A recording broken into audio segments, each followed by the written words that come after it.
Hey everybody, I'm Jeanette Lewis and welcome to the audiobook for The Lucky Billionaire, part of the Epperson family romances. I hope you enjoy it. The Lucky Billionaire, by Jeanette Lewis.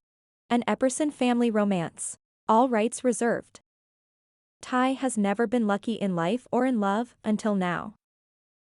When Ty Epperson wins a fortune in the Idaho lottery, he's determined to put his sudden wealth to good use, even if it means hiring Holland, a Los Angeles image consultant who has never met a credit card she doesn't like. Ty is willing to put up with Holland's bossiness if it means she'll help him launch his pet project, the Epperson Foundation.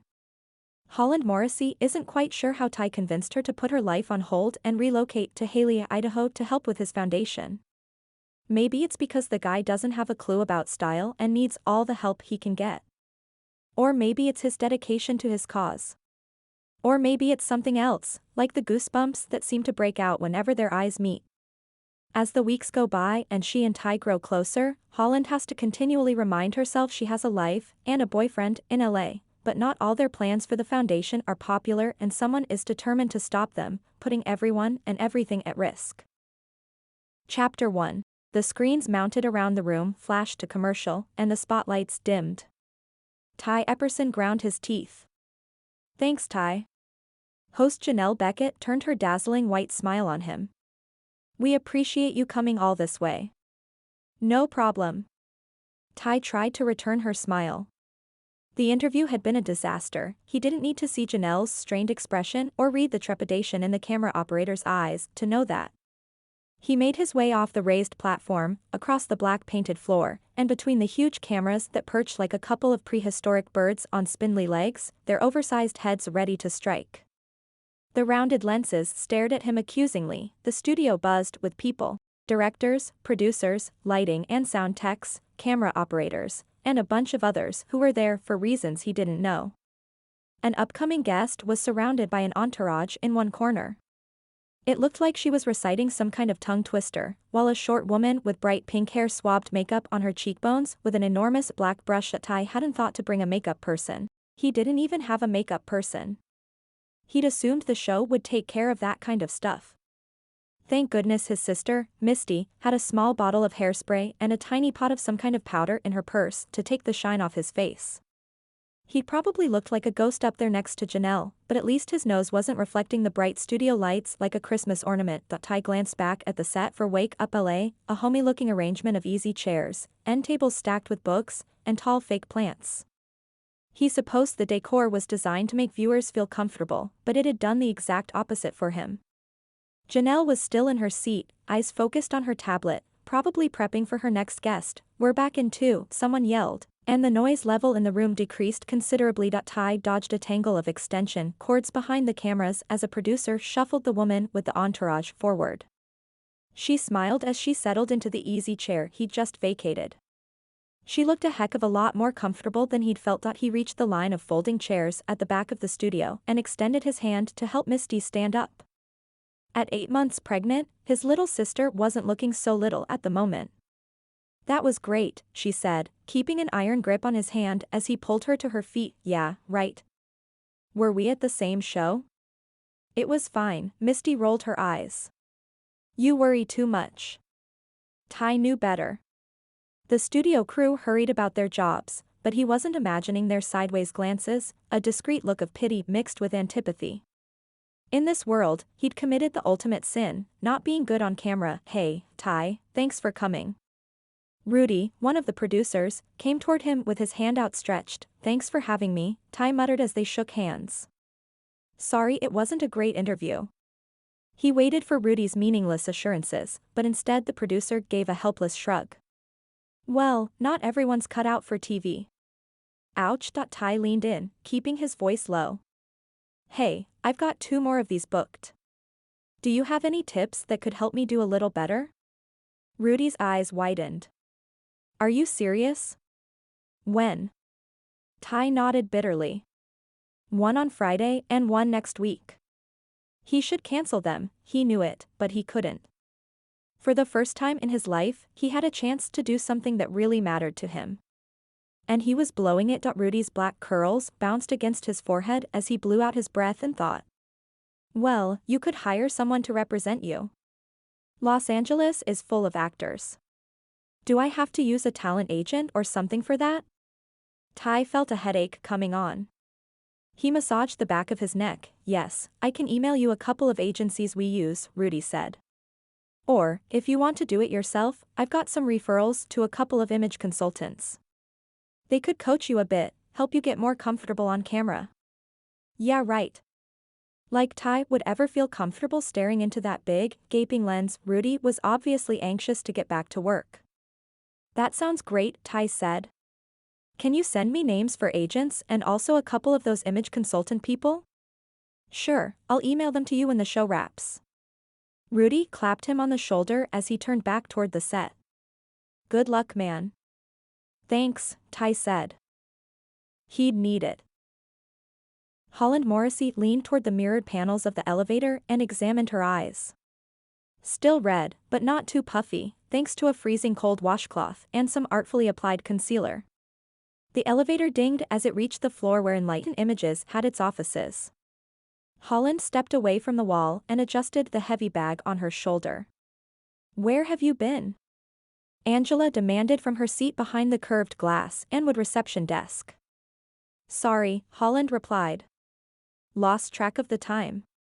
No need to let the world know she was late for work because she'd spent the morning in tears.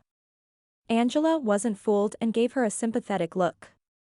There's a client waiting in your office, a guy named Ty Epperson, she said. I don't have anyone until 11, Holland objected. I checked my schedule this morning. She'd planned on the extra hour to get herself back into a working frame of mind. It's a last minute. He said it was urgent, and you were the only one with an opening. Holland bit the inside of her cheek.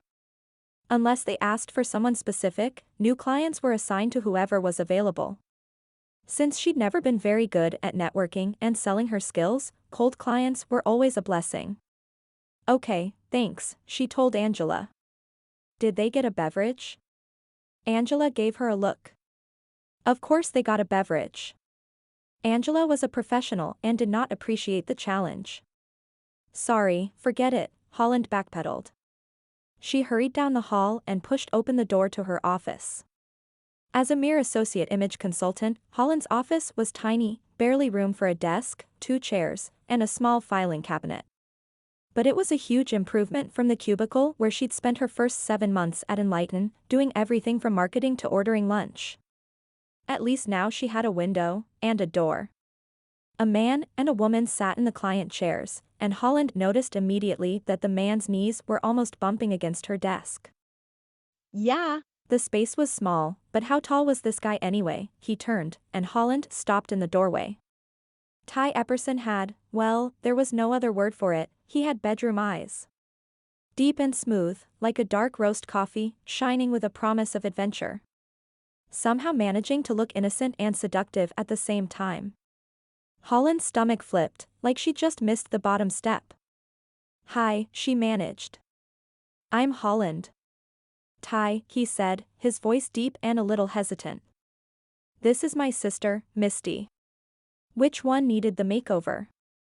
With her creamy skin and pale blue eyes, Misty could be a stunner. But with minimal makeup and her strawberry blonde hair scraped into a ponytail, she certainly wasn't taking advantage of her looks. She was very obviously pregnant, and her blue maternity top stretched tightly over her protruding stomach and heavy breasts, paired with dated denim capris and worn black flats. Ty's hair was darker than Misty's and almost brown but with a glint of red. Freshly trimmed, but in definite need of some product. Long sideburns gave way to a somewhat untrimmed beard that was coming in a touch redder than his hair and framed a pair of full, nicely formed lips. Holland's experienced eye took in his casual t-shirt, beat-up shoes, and off-brand jeans. He could definitely use some polish, but there was a lot of potential. Holland started toward her desk with a brisk, confident stride, but stopped again when Ty shot to his feet, completely blocking her path in the narrow space. She was in 4-inch heels, and he still towered over her. All it would take was one step, and she could rest her cheek against the contour of his chest. She tilted her head up to look into his mocha eyes. Thank you for agreeing to see us on such short notice, he said, sticking out his hand. Holland put her hand in his, and a dart of warmth shot up her arm. "No problem," she said in what she hoped was a professional voice. "Please make yourself comfortable." She withdrew her hand from Ty's and moved to her seat, feeling much more in control of the situation with her desk between them. Ty Epperson. That name sounds so familiar, she mused. Come to think of it, he looked kind of familiar too, in a weird, do we ride the same bus kind of way. Ty ducked his head. "I won the Idaho State Lottery a few months ago," he said softly. "Maybe that's where you heard of me." Holland did not normally keep tabs on the lottery, but now that he'd triggered her memory, she recalled seeing a picture of him, standing in front of a splashy background holding one of those ridiculous, oversized checks. And the check had been for, Holland gaped at Ty. That's why she remembered, the lottery had been for a huge amount, the whole country had gone crazy with people flying into Idaho specifically to buy tickets in the weeks before the drawing. "That was over $1 billion, she finally said. "Yes, ma'am." Ty flushed. 1.2 billion. Holland sat back in her chair with a thump. Billion, with a B, this guy was in a much higher pay grade than her normal clientele of actors, news anchors, and young professionals hoping a new look would lead to a promotion. "Why are you here?" she managed. If she had that kind of money, she would be on her own private island somewhere far away and most definitely not sitting in the office of an LA image consultant. Why did he need to worry about his image, anyway? Ty's eyes lit up. "I've started a non-profit group that's dedicated to land management in the western US, he explained. "There's a lot of politics behind it, and in many cases it's hurting the land they claim they're protecting. So I got invited to LA to do some TV interviews for a couple of regional stations. The first one was this morning, and it didn't go so well. So a guy at the studio gave me your number." "It wasn't that bad," Misty broke in. Her blue eyes flashed a challenge. "I mean, he needs to be himself, right?" "That's true," Holland said carefully.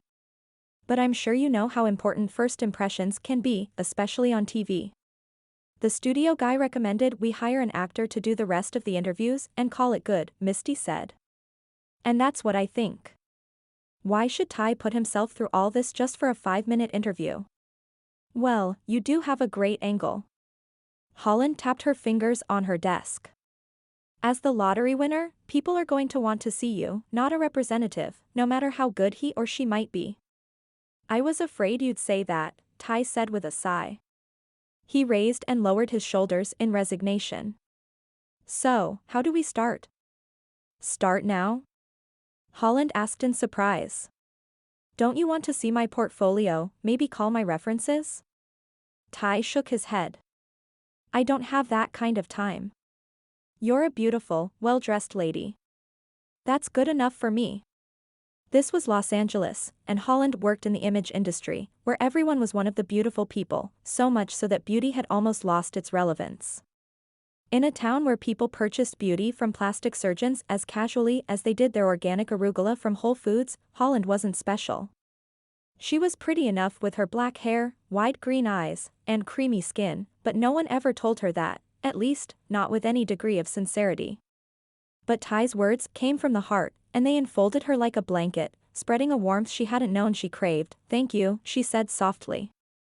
Their eyes locked for just a moment. Dropping her eyes, Holland swiped across the screen of her tablet to bring up her calendar. "When's your next interview?" Ty pulled a smartphone from his pocket and maneuvered through the icons to get to his own calendar. "Friday." "This Friday?" "As in 3 days?" "Yeah." "Is that going to be a problem?" She wasn't that busy, and he wasn't that rough. Sure, kind of disheveled and definitely in need of some new clothes, but he was clean, and from the contours of his chest under the t-shirt, he looked fit. He wasn't one of those clients where a personal trainer and a trip to the dentist were her top priorities. "I'm pretty booked for the rest of today, but tomorrow is open. How about we have a brief interview now so I can get to know you? I'll work on a strategy and we can hit it in the morning," she suggested. Misty struggled to her feet, her ponytail swinging. "Where's the restroom, please?" Holland pointed the way, and they waited while Misty left the room. She looked so young, much too young to be expecting a baby, and Holland had noticed she didn't wear a wedding band. What was the story there? So you had some questions for me?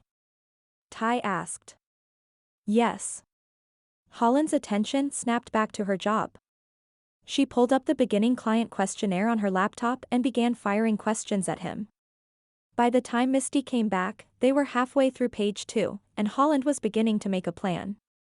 They finished up the interview, and she had Ty pose for a few pictures she could use as reference when building his look. That's all the time I have for today, she said as she put the camera away. Could you be back here in the morning?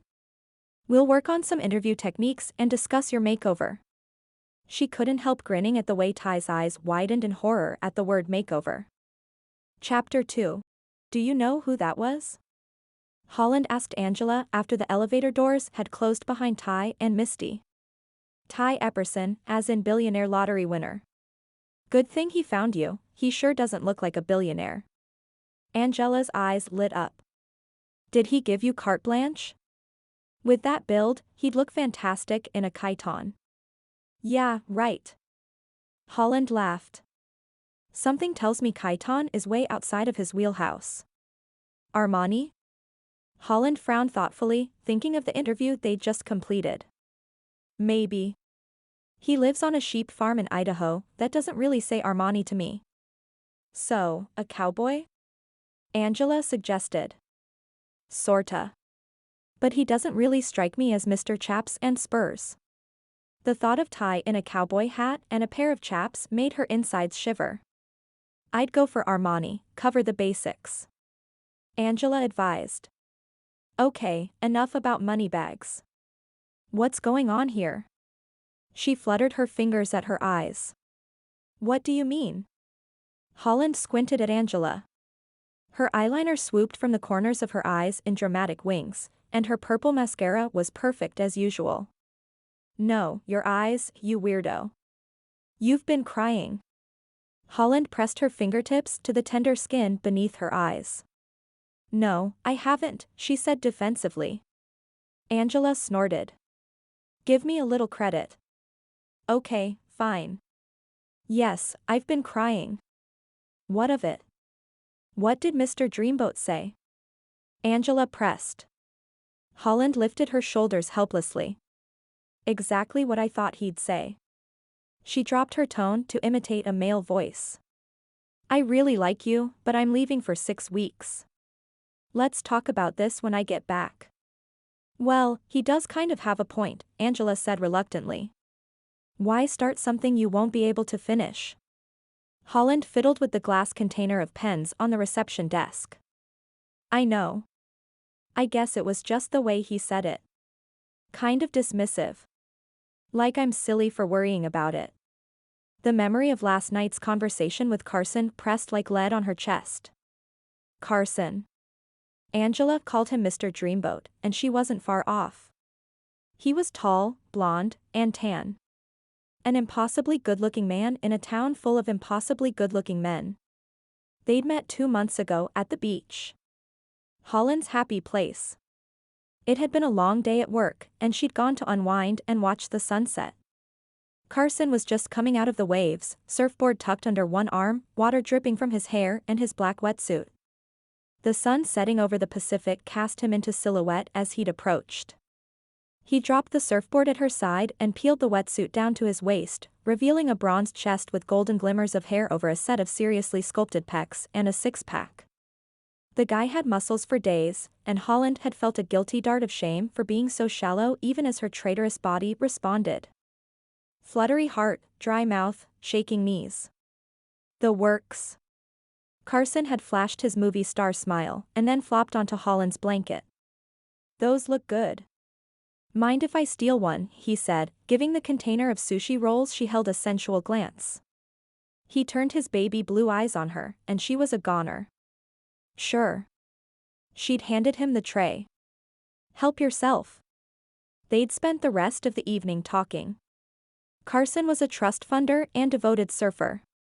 He lived in Long Beach to be near the waves but traveled all over the world in search of adventure.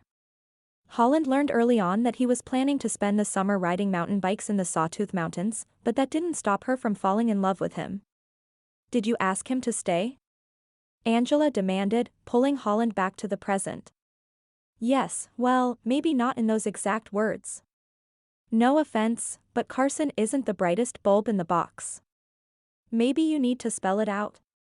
Holland's defense of Carson's intelligence was interrupted by the ding of the elevator. A courier from Michael Kors arrived with a selection of belts ordered by Lance, another of the firm's stylists. Angela signed for the belts and went to deliver them to Lance while Holland went back to her office to prepare for her next appointment. That afternoon, Holland turned her attention back to Ty Epperson. Wake Up LA had posted the interview online, and Holland watched it several times, hoping each time she clicked the play button that it would somehow magically get better. It didn't. She scribbled notes while she watched and soon had several pages worth of suggestions and ideas. She texted Ty to set up their meeting the next day, hoping he'd be a good sport. There was definitely potential there, it would just take some work and a whole lot of money. Ty stood in the hotel bathroom, examining his chin. The beard was getting a little out of hand. Before winning the lottery, Ty had never considered himself very lucky. He'd never even played the lottery before, just bought the ticket on a whim one day when he was filling up his pickup. No one was more surprised than he was when he'd actually won. But if he'd been lucky to win the lottery, he'd been even luckier to find Holland. Maybe it was his own inexperience coming through, because he'd expected an image consultant to be phony and shallow, someone to be endured with as much patience as possible. But Holland was, simply put, adorable. She was a tiny little thing who barely reached his chin, with a killer smile and loads of infectious energy.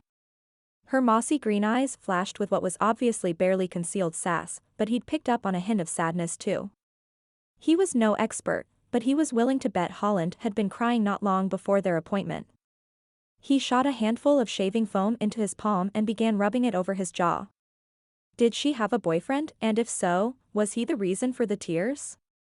Misty would know how to find out without sounding like a complete idiot. But did he want to enlist her help and put up with the inevitable teasing? Misty was usually pretty good at butting in unasked anyway, so maybe the point was moot. His sister gaped at him 20 minutes later when he showed up in her room. "What did you do?" she yelped, staring at his clean chin. "Holland is going to kill you." "What?" Ty said, his hand going defensively to his jaw. "I thought she'd like to start with a clean slate." "She's developing your look based on the pictures she took today," Misty said, rolling her eyes. "Now you've messed the whole thing up." "Just because I shaved?" Ty frowned. "I figured that would be her first suggestion." "I'm just trying to be helpful." "Baloney. When a country boy wants to impress a girl, he shaves." "You like her." Ty could feel himself blushing and wished he'd kept the whiskers for camouflage if nothing else. "You're full of it. Are we going to dinner, or what?" Misty looped her purse over her shoulder. "Don't think you're getting out of this just because I'm hungry." Holland's commute from her office to home in Simi Valley took almost 90 minutes. She spent much of the time replaying the last conversation with Carson in her head. Maybe Angela was right, maybe she needed to spell things out. "Before I forget, I talked to Joy today, and they'll be here in 2 weeks," Holland's mother said later over dinner of grilled chicken breast and garlic couscous. Holland nodded, but had lost her appetite. Her younger sister had 3 boys under the age of 5, and during the summer they came from Oklahoma to take advantage of the Southern California park passes their parents gave the children every Christmas. Joy was the younger sister. At 25, she was married with 3 kids, while Holland was a year older and still living at home. Their parents were proud of Joy, she was a success, while Holland. Hopefully she'd find a nice man someday soon. Moving out would be ideal, if she could afford it. An associate image consultant didn't make that much, and housing in California was about 1,000,000 times more expensive than it was in Lawton, Oklahoma. Not everyone could be married to an electrician who was willing to stay behind and work while his family was off playing at the theme parks. That evening, after Holland cleaned up the kitchen, she took her phone into the backyard and took a seat on the wooden garden bench among her mother's flowering hydrangeas. There was a pit in her stomach as she pulled up Carson's number. "Hey, baby," he answered on the second ring. "What's up?" "I was just wondering." Her confidence deserted her. "I mean, I know we talked about it and everything already, but do you have to go?" There was a pause before his long sigh. "You're acting like I'm leaving for good," Carson said. "It's just a couple of months." "I know." She began picking the petals off the nearest hydrangea. "It just seems so long." "I'm going to miss you." "You'll be okay. We can text and and I'll be back before you know it. Besides, you know how much I've been looking forward to this." "I know," she said in a small voice. "I'm sorry, I'm not being very supportive. I really care about you. I guess I feel like things are just starting, and now you're leaving." "Holland." His voice was like butter. "You know I'm going to miss you like crazy. But it's just for the summer, okay?" "Okay." They hung up, and it was only later when she was on the brink of falling asleep that she realized he hadn't said he cared about her too. Chapter 3. You shaved. Holland said in surprise when Ty showed up the next morning. "Yeah. Sorry." Ty ran his hand along his jaw. "I hope I didn't mess you up too much." The facial hair had been a look of its own, in an unkempt cowboy kind of way. But clean-shaven, he looked much more professional, more likely to be found in a boardroom heading up a large foundation. She'd noticed his good bone structure yesterday, but without the whiskers, his cheekbones and strong jawline took center stage. Along with those sexy eyes, of course. "Where's Misty?" she asked, anxious for a distraction. "Sleeping in," Ty replied. "But she wants to join us for the shopping trip." "How do you know there will be a shopping trip?" Holland asked. She couldn't help smiling. He shot her a grin. "We do get reality TV even in Idaho. Isn't there always a shopping trip? Besides, Misty assured me that my sorry excuse for a wardrobe would be the first thing you'd recommend I ditch." Holland liked Misty more and more. "She's absolutely right. Well, after the whiskers, that is." Ty leaned back in the chair. "I knew it," he grinned triumphantly. "After we're done here, we'll have to swing by the hotel to get Misty. We're at the Holiday Inn by the airport." "Sorry, it's a little out of the way." "It's no problem. But, why is a billionaire staying at a Holiday Inn?" Ty blinked. "I guess because it's convenient to the airport." "Why?" "Where should I stay?" She gave an exasperated little huff. "Hello? LA is full of luxury hotels. Or what about a beachfront condo or a penthouse suite downtown? Anywhere but a Holiday Inn." Ty flushed a little. "Sorry. I must seem like a real hayseed to you. I guess I didn't really think about going anywhere else. We've always stayed at places like the Holiday Inn, and I've never had any complaints." Was this guy for real? Any man she knew who had just won a fortune would be spending it as fast as he could. Maybe he was sinking all his money into his company. "I'm only teasing," Holland said, feeling bad for making him uncomfortable. "You can stay wherever you want. But clothes, though, that's a must." She pointed to the rip in his jeans where the edge of his knee was beginning to poke through. His long legs were probably muscular from all the farm work. She quickly looked away. "You're the boss," Ty said. "How about we let Misty sleep a little bit longer?" Holland said. "I want to go over your interview techniques first." She'd already pulled up the video from the TV station's website, and she spun her laptop around on the desk to face him. "Here's your interview from yesterday. Why don't we watch it, and then we can talk about what needs improvement?" Ty picked at the hole in his jeans. "I was hoping I'd never have to see that," he muttered. "But I guess I need to learn somehow, right?" Holland moved to the chair at his side and tapped the screen to start the video. She'd already watched the interview half a dozen times while taking notes, but it was much harder to watch with Ty sitting beside her. There was no doubt it was rough. He winced several times as he watched himself stumble through Janelle's questions. When it was finally over, Holland closed the browser, knowing he'd probably feel more comfortable without the screenshot staring him in the face. Well, it could have been better, she said, striving for diplomacy. You don't have to sugarcoat it, Ty said with a rueful grin. I know it was a disaster. Let's talk about what went wrong, Holland said in an impersonal tone.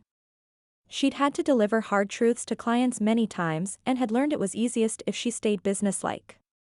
What questions did you give Janelle? Ty gave her a blank look. Questions? What questions did you send her ahead of time so she knew what you wanted to discuss? I didn't. The producer asked us when we got there if we had a list of questions, and so I told him I wanted to talk about the foundation. I didn't know I was supposed to provide the interview questions.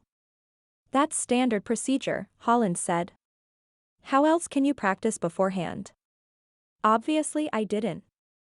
Ty gestured to the laptop. Yeah, I can see how that would have been a big help. He sighed ruefully. Seeing his pain made her heart ache. I'm sorry, Holland said, her professionalism slipping. There was self-recrimination in his eyes, but also a bit of amusement. Ty began to chuckle. You've got to be kidding me. No wonder it went so bad. Well, that's why I'm here, Holland pointed out. Man. What a hick from the sticks I turned out to be, Ty said, shaking his head. I guess we're all lucky I didn't show up with a pet chicken tucked under my arm. You have a pet chicken? Holland giggled, picturing it. Well, no, he admitted, throwing her a mischievous grin. But be honest, you wouldn't have put it past me, huh? You threw yourself willy-nilly into regional TV without even an interview prep. I'm not sure yet whether that's incredibly brave or incredibly foolish. How about giving me the benefit of the doubt and calling it brave? Ty suggested, giving her a small grin. Their eyes met, and Holland's stomach tickled. At least we know where to start, she said, trying to concentrate on her notes. What do you want people to know about your foundation? Ty rubbed a palm over his jaw as if he wasn't quite comfortable yet with the smooth skin there. Did you know that the federal government owns most of the western states, including more than 50% of the land in Idaho? But that's good, right? Holland asked. Aren't government-owned lands used for national parks and other kinds of public benefit? A very, very small part of federally owned land is accessible to or used by the public, Ty answered. What it boils down to is that someone behind a desk in Washington is deciding what happens to land they've probably never even seen. I think control should be given to the states, to the people who have a vested interest in it. How are you hoping to accomplish that? Holland asked, scribbling on her notepad. I hate the term raise awareness, but that's kind of the first step, Ty said. He turned to face her, eyes lighting up as he spoke. I think a lot of people don't really know what's going on. Last year, my dad and I delivered a trailer of sheep to a ranch in Nevada, and our route took us across federally owned land. 3 hours in, we found that a portion of the road had been washed out in a flash flood and was closed. So we had to take a 4-hour detour with a trailer full of hungry, tired sheep. Yeah, but that's not the government's fault, Holland pointed out. No, but it wasn't new damage, Ty said. So either no one knew about it, no one cared, or they didn't have money to fix it. If anything, that sounds like a reason to increase funding. Or, how about reducing the layers of bureaucracy and see how much money that saves? Ty said. All I'm saying is it should be up to the people who are close to the land, who can see problems, and fix them quickly without having to go through several agencies or fill out a bunch of forms. And your foundation wants to do that? I want to get a group of like-minded people together and see what we can do. Holland flipped through the pages of notes she'd taken. I think there's a lot here we can work with. I'll write some interview questions, and we can practice them tomorrow. Sound good? His eyes filled with relief, and he nodded. Thanks. I didn't even realize all the prep work I needed to do. Pretty stupid, huh? His hopeful expression went straight to Holland's heart. She might not care too much about land in Idaho, but Ty obviously did. She'd do her best to help him. Maybe a bit naive, Holland admitted. But not stupid. If you're not around this kind of thing, it's hard to know what to expect. Ty checked his watch. I'll bet Misty is awake, if you think that's enough about the interview for now. Holland grinned. That means it's time for some retail therapy. Ty had been worried about dragging Misty clear to California at this stage of her pregnancy, but she'd insisted. And aside from needing a little more rest than usual, and eating more than usual, the trip seemed to have been good for her. At least she looked happier than she had in months, and there was more spring in her step than he'd seen in a long time. She was waiting in front of the hotel when he and Holland pulled up in the rental car. Here, take the front. Holland started to open her door. Nope, I'm fine, Misty declared as she climbed in the back. You're the navigator, you get shotgun. Ty followed Holland's directions, and soon they were pulling into the Grove shopping center. No Rodeo Drive? Misty said, disappointment evident in her tone. What's Rodeo Drive? Ty asked. What? Come on. Pretty Woman? Julia Roberts and the shopping montage? Misty prodded him in the back with her finger. He vaguely remembered hearing a song about it, but drew a blank at the movie. Sorry, not ringing any bells. Ty swung into a parking space. Rodeo Drive is where all the top designers are, Misty said with authority. Oh, then I'm glad we're missing it, Ty replied. I'm not buying anything from some snooty designer. A small smile hovered on Holland's lips as she got out of the car. This place has plenty of designers too, she said. I just thought we'd find more here in your style. That is definitely not my style, Ty declared, pointing to a display of rhinestone skulls and studded leather jackets in the window of lace and bones. Of course not. Give me some credit. Holland gave him a mischievous smile and led the way to the white stone facade of Barney's New York. Mercy, Misty drawled in her best Roy Orbison impression. Ty would rather face a diamondback rattler with nothing but a pea shooter than follow Holland into the store. Inside was cool, almost cold, and that wasn't just the temperature of the air. Two clerks looked up when they entered and appeared to be having a silent staring contest where the loser had to wait on them. If Holland noticed, she gave no sign. She marched to the men's section and began pulling suit jackets off the rack. May I help you? One of the clerks approached them, having evidently lost the contest. She couldn't have been more than 20. Her platinum blonde hair hung in rippling waves to her waist, and her makeup was so thick, Ty bet he could have scraped it off with a credit card. I'm Holland Morrissey with Enlighten Images. We need clothes for him. Holland tipped her head toward Ty, but her eyes never left the clerks. Either the agency had name recognition, or Holland won some kind of telepathic battle, because the clerk was suddenly all smiles. Of course. Why don't I get a dressing room started for you? Holland moved closer to Ty and reached up to hold a navy suit jacket under his chin.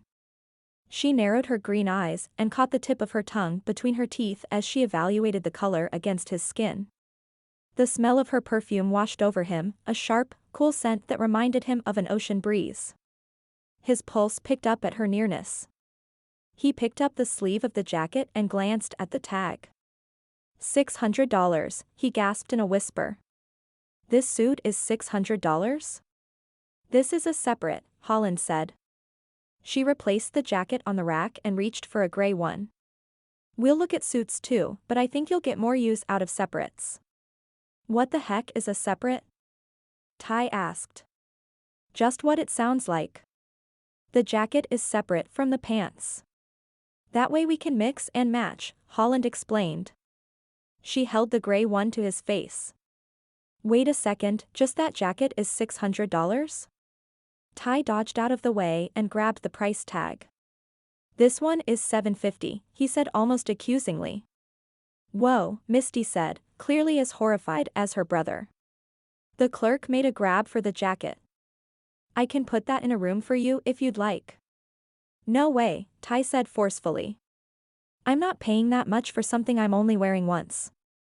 Holland's smile slipped a little as she turned to the clerk. Could you give us just a minute, please? The clerk slid gracefully out of range, and Holland whirled on Ty. You're a billionaire and you're whining about $700, she hissed. In the time we've been arguing, you've probably earned enough in interest to buy every jacket in this store. Ty squared his shoulders. That's not the point. Just because I can afford it doesn't mean I need it. Why did you hire me if you're not going to do what I tell you, she whispered, her tone strained. She's got a point, Misty said. From the look on her face, Ty gathered she was enjoying the show. I am going to do what you tell me, if it's reasonable, he told Holland. But I've seen jackets just like that at Kohl's for less than $100. Holland gasped as if he'd just cursed in church. No, you have not. She clutched the jacket protectively to her chest. Are you two about done? Because I really need to sit down, Misty said. Ty locked eyes with Holland. She pressed her lips together stubbornly and hugged the absurdly expensive jacket. He sighed. Fine. But I still think it's stupid. Holland relaxed. You'll thank me later, because you are going to look fantastic on TV. What followed was a nightmare. Ty was used to buying clothes in 20 minutes or less, in and out, grab what you need and be done with it. But Holland made him try on practically everything in the store.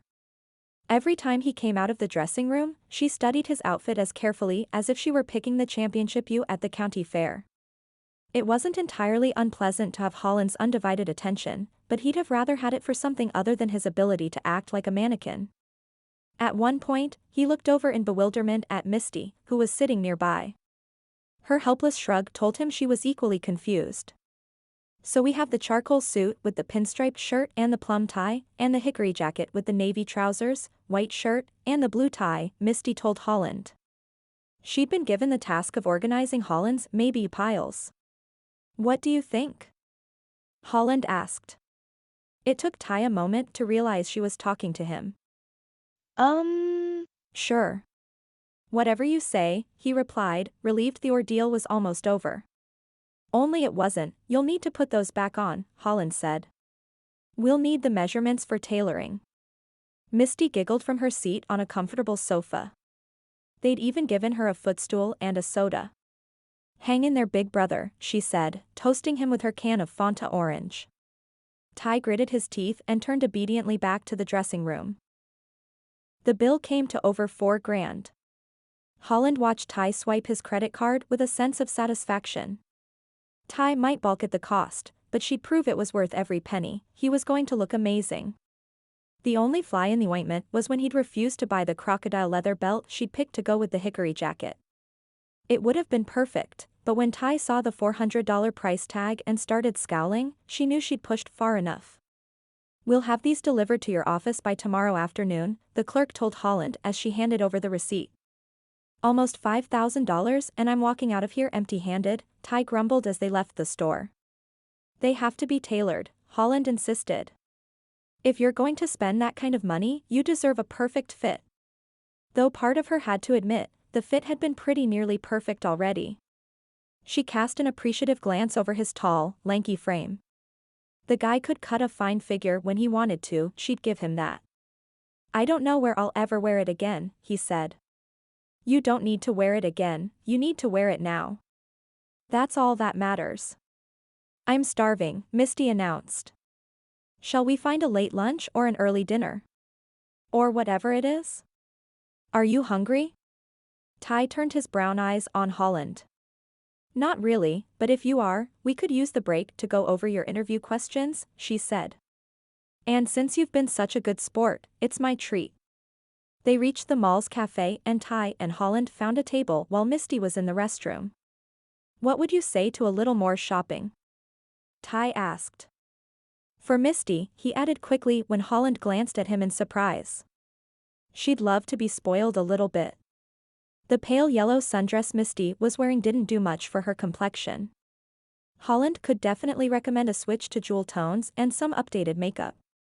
I'll pay you extra, Ty offered at her hesitation. It's not that, Holland said. I just don't want to wear her out. Why don't we ask her when she gets back, Ty suggested. Misty was delighted. She hurried them through lunch and bounced by Holland's side as they made their way to the maternity section of Barney's. This time it was Ty who scored the comfy chair and the soda while Holland and Misty scoured the racks. "We can text you when we're done if you'd rather not wait," Holland offered. Ty stretched his long legs out in front of him and crossed his ankles with a satisfied sigh. "No worries. As long as it's not me parading around like a model, I'm good." They locked eyes, and Holland's pulse picked up. This called for a challenge. Throwing Ty a saucy smile, she made her way to one section in particular. "Try this one," she said a few minutes later as she knocked on Misty's dressing room door. The silky peacock blue fabric slid like a waterfall through her fingers as she passed the dress over the door. "Gorgeous." Misty squealed from inside. "Make sure you come out and show us," Holland instructed. When Misty came around the corner a few minutes later, Holland was unable to suppress a gasp of excitement. The rich color of the dress made Misty's skin glow and her eyes startlingly bright. The dress hung in soft flowing folds that draped gently over her protruding stomach to her knees, and the short sleeves and sweetheart neckline drew attention to her face. "You look incredible." Holland squealed. Misty beamed as she twirled in the dress, making the skirt flare. "It's the most beautiful dress I've ever seen." Her face fell. "But it's too expensive." "I just wanted you to see." "How much?" Ty asked. He sat with his elbows propped on the arms of the chair, his fingers steepled just under his chin. "Too much," Misty said, shaking her head. "Plus I'd only be able to wear it for a few more weeks until the baby comes." "How much?" Ty asked again, more forcefully. $400, Misty whispered. "Get it," Ty said. "What?" "No way.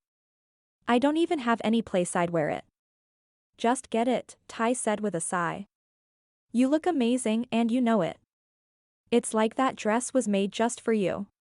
Misty gave a happy little squeal and clapped her hands. As she disappeared around the corner, Ty's eyes flickered to Holland's. He knew what she'd done.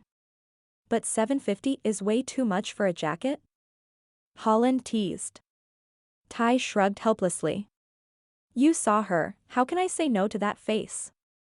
"I can make you an appointment for a cut and highlights," Holland offered after Misty came out of the dressing room. "Go for it," Ty told her.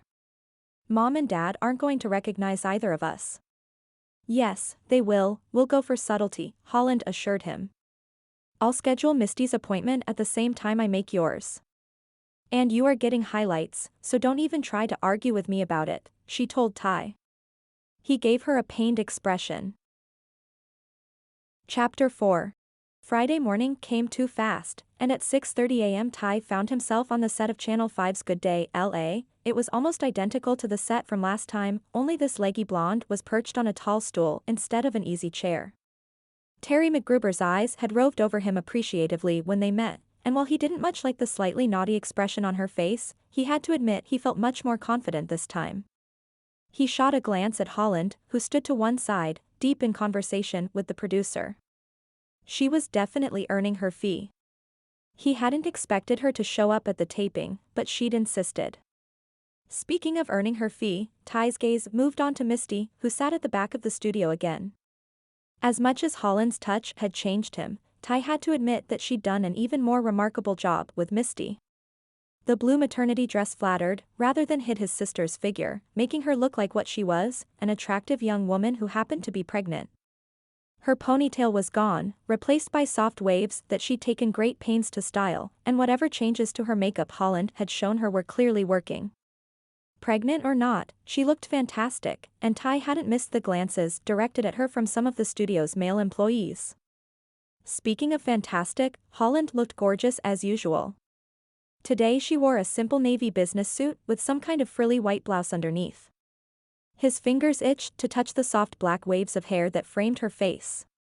The studio's male employees were looking at her too, but in this case, Ty's feelings were much less of the brotherly pride sort. In fact, he kind of wanted to march over and tell some of them off. As if she felt him watching, Holland glanced up, and their eyes met. For a moment it was as if they were the only two people in the room. The studio noise faded as he took in her exquisite face and her beautiful eyes, shining as if she had a secret just for him. His pulse began hammering. How did she put so much into just a look? We're back in 30 seconds, Terry told him. Are you ready? Ty yanked himself back to reality. Yeah. Wait. Holland zoomed over, bringing the scent of her breezy ocean perfume. She reached out to smooth a piece of his hair back. You doing okay? She asked. He nodded, trying to focus on taking deep breaths. The sensation of her fingers in his hair was not helping the pulse situation. Smile, she whispered before hurrying away. Ty swallowed hard and tried to focus. The music began and he watched the screens mounted on the front of the camera as the picture swooped across the studio to zero in on Terry. Today we're talking with Ty Epperson, recent winner of Idaho's $1 billion lottery. Yes, you heard that right. Billion, she chirped. So Ty, one day you're herding sheep, the next you're a billionaire. That's got to be quite an adjustment. Focus on the interviewer, not the camera. Ty heard Holland's voice in his head and tried to smile. Yeah, a pretty big adjustment. What's been the biggest change in your life so far? They'd practiced this. Well, I've started a foundation to address land ownership in the western U.S. and specifically central Idaho. Did that really just come from him? It sounded almost good. Terry was nodding. That sounds like a worthy cause. What will your focus be? Another of the questions they'd practiced. Ty's confidence grew. He talked about land ownership, development, and how the land would be better managed by small, local governments than one centralized in Washington. The answers seemed to come effortlessly. He risked a glance at one of the screens and realized he looked, not quite relaxed, but at least much better than he had at the first interview. At least he didn't look like he was facing a firing squad. Holland's help definitely made a difference. The lights glinted off the highlights in his hair and caught the brown of his eyes. He made a mental note to thank her and pictured her giving him her saucy little grin. Is there a website where viewers can get more information? Terry asked when Ty finished speaking. Ty gave the website and allowed himself a careful sigh of relief. It was almost over. I'm sure our viewers are interested in your cause, Terry said, giving him a sly look. But I happen to know that quite a few are also clamoring for more information about you. What about it, Ty? Do you have a girlfriend? His stomach dropped. What? Is there someone special in your life? Terry pressed. Off camera, Holland was shaking her head vigorously and drawing one hand across her throat. She was signaling stop, but to who, him or Terry? And was he just supposed to sit here and ignore the question, grinning at Terry like an idiot? I'd rather not talk about that, he finally stammered, giving Terry a thin smile. Well, that's certainly your call. Terry mugged for the camera. But I'm willing to bet Hailey, Idaho, is jumping with women who are anxious to find out more about this very lucky new billionaire. The screens flashed to commercial, and Ty sagged in relief.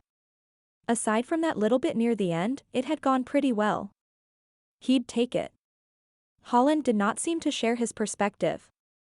She stomped across the studio, her high heels hammering on the black painted floor. Terry, I thought we agreed to stick to the script, she said tightly. Terry shrugged. We always try to go for a personal angle. It makes the stories better. Holland clamped her lips together, and Ty almost grinned. She looked kind of, well, there was no other word for it. Holland was adorable standing there with her hands planted on her hips, green eyes flashing. Time's up, the producer hollered. After one last stern look at Terry, Holland marched off the stage. Ty thanked Terry and hurried to follow. 2 down, 1 more to go. The third interview was the best one yet. Holland could feel Ty's relief as they left the studio. Let's go somewhere for lunch and celebrate, he suggested on the way to the car. It's 10 o'clock in the morning, Holland pointed out. Okay, brunch then. I don't care. I'll bet Misty's hungry. Duh. I'm always hungry, Misty agreed. How about seafood?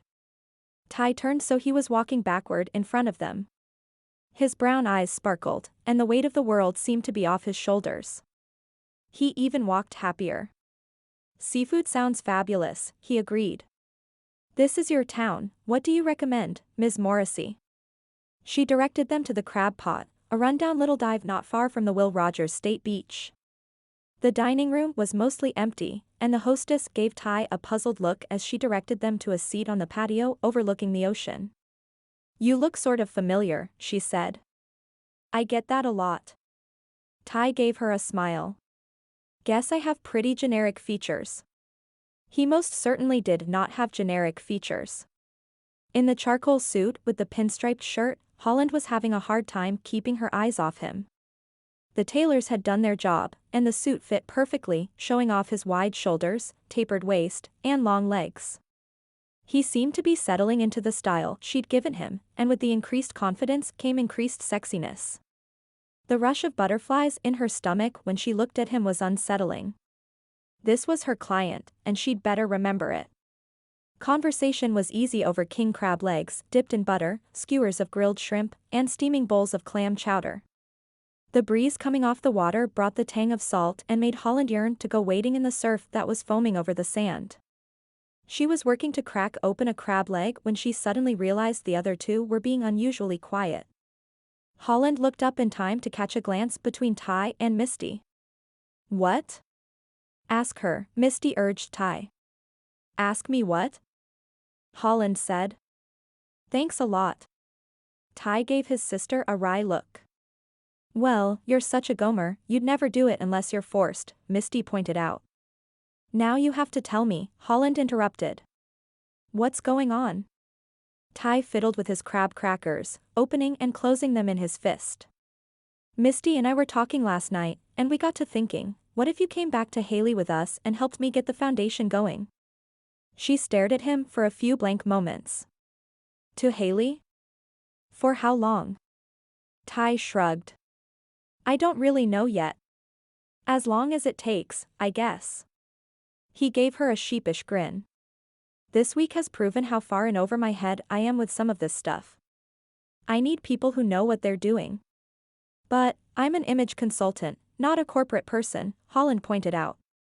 I don't know much about running a business. But you know what you're doing, Misty broke in. Just look at us, we've never looked this good in our lives. Ty's better at the business stuff than he lets on, but he needs someone who can give the foundation some kick, some style. Have you seen the website? It's super boring. Again, thanks a lot, Ty replied. Misty shrugged and popped a shrimp into her mouth. I speak the truth. She was right.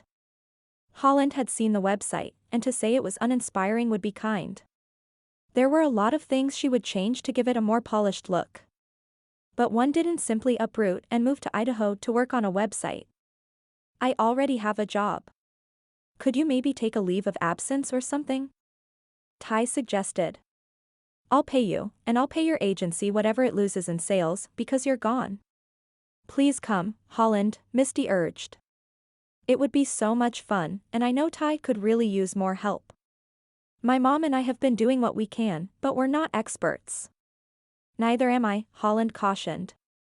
I majored in PR in college, but it's been a while since I've had to write a press release. At least you know what a press release is. Ty chuckled lightly and then grew serious. Honestly, though, you saved my interviews from total disaster. I'm sure any input you give the foundation could only help. She was quiet for a moment, considering. She'd never been to Idaho. Yeah, so it wasn't somewhere exotic, but it would be fun to have an adventure, something outside her normal routine. And in the short time she'd known Ty and Misty, she'd come to really like them. Okay, maybe even stronger than like, where Ty was concerned. There was definite attraction there, and she was pretty sure it ran both ways, but she needed to take it slowly. Just last week she was in tears over Carson leaving, she was in no position to jump into anything new. Still, she and Carson hadn't made any commitments to each other. He'd said himself they'd wait to address it until he got back. I'll have to check with my boss, she said. Ty's face split into a huge grin. You'll come? That would be fantastic. They spent the rest of the meal making plans, and by the time the check came, excitement was thick in Holland's stomach. She had been in a bit of a funk lately, this adventure could be just what she needed. Chapter 5. The flight from LAX into Hailey's Friedman Memorial Airport was aboard a small plane with only 2 seats per side. Holland's seat was several rows behind Ty and Misty, and she was relieved to have some time to herself.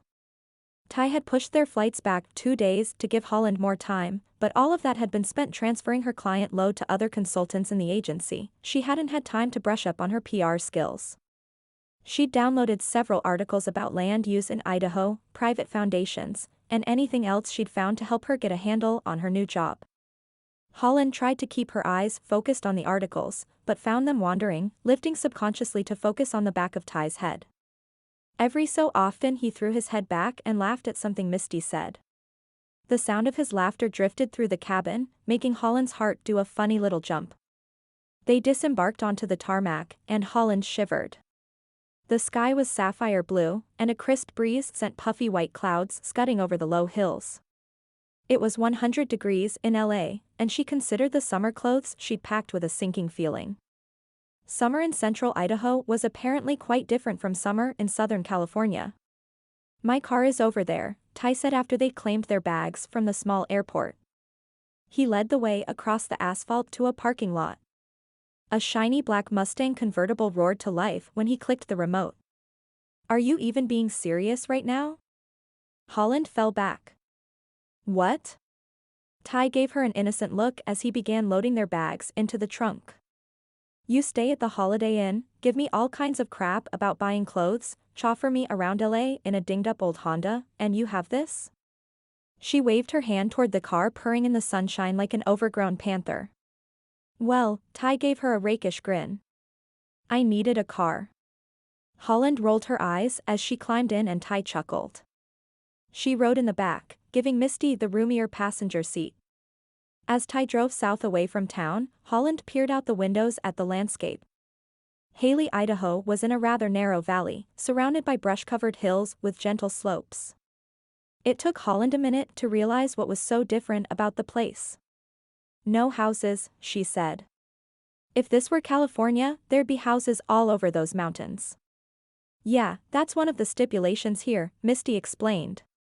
"No one can build above the valley floor." They drove a short distance along the main highway before Ty turned off onto a narrow asphalt road that wound across the valley. Sheep grazed in the fenced pastures lining the roads. "Is all this yours?" Holland asked as she watched the sheep go by. She'd never been on a farm before. "All this open space. Everything on the right side of the road." Misty partially turned in her seat so she could face Holland. "The other side is the Colemans."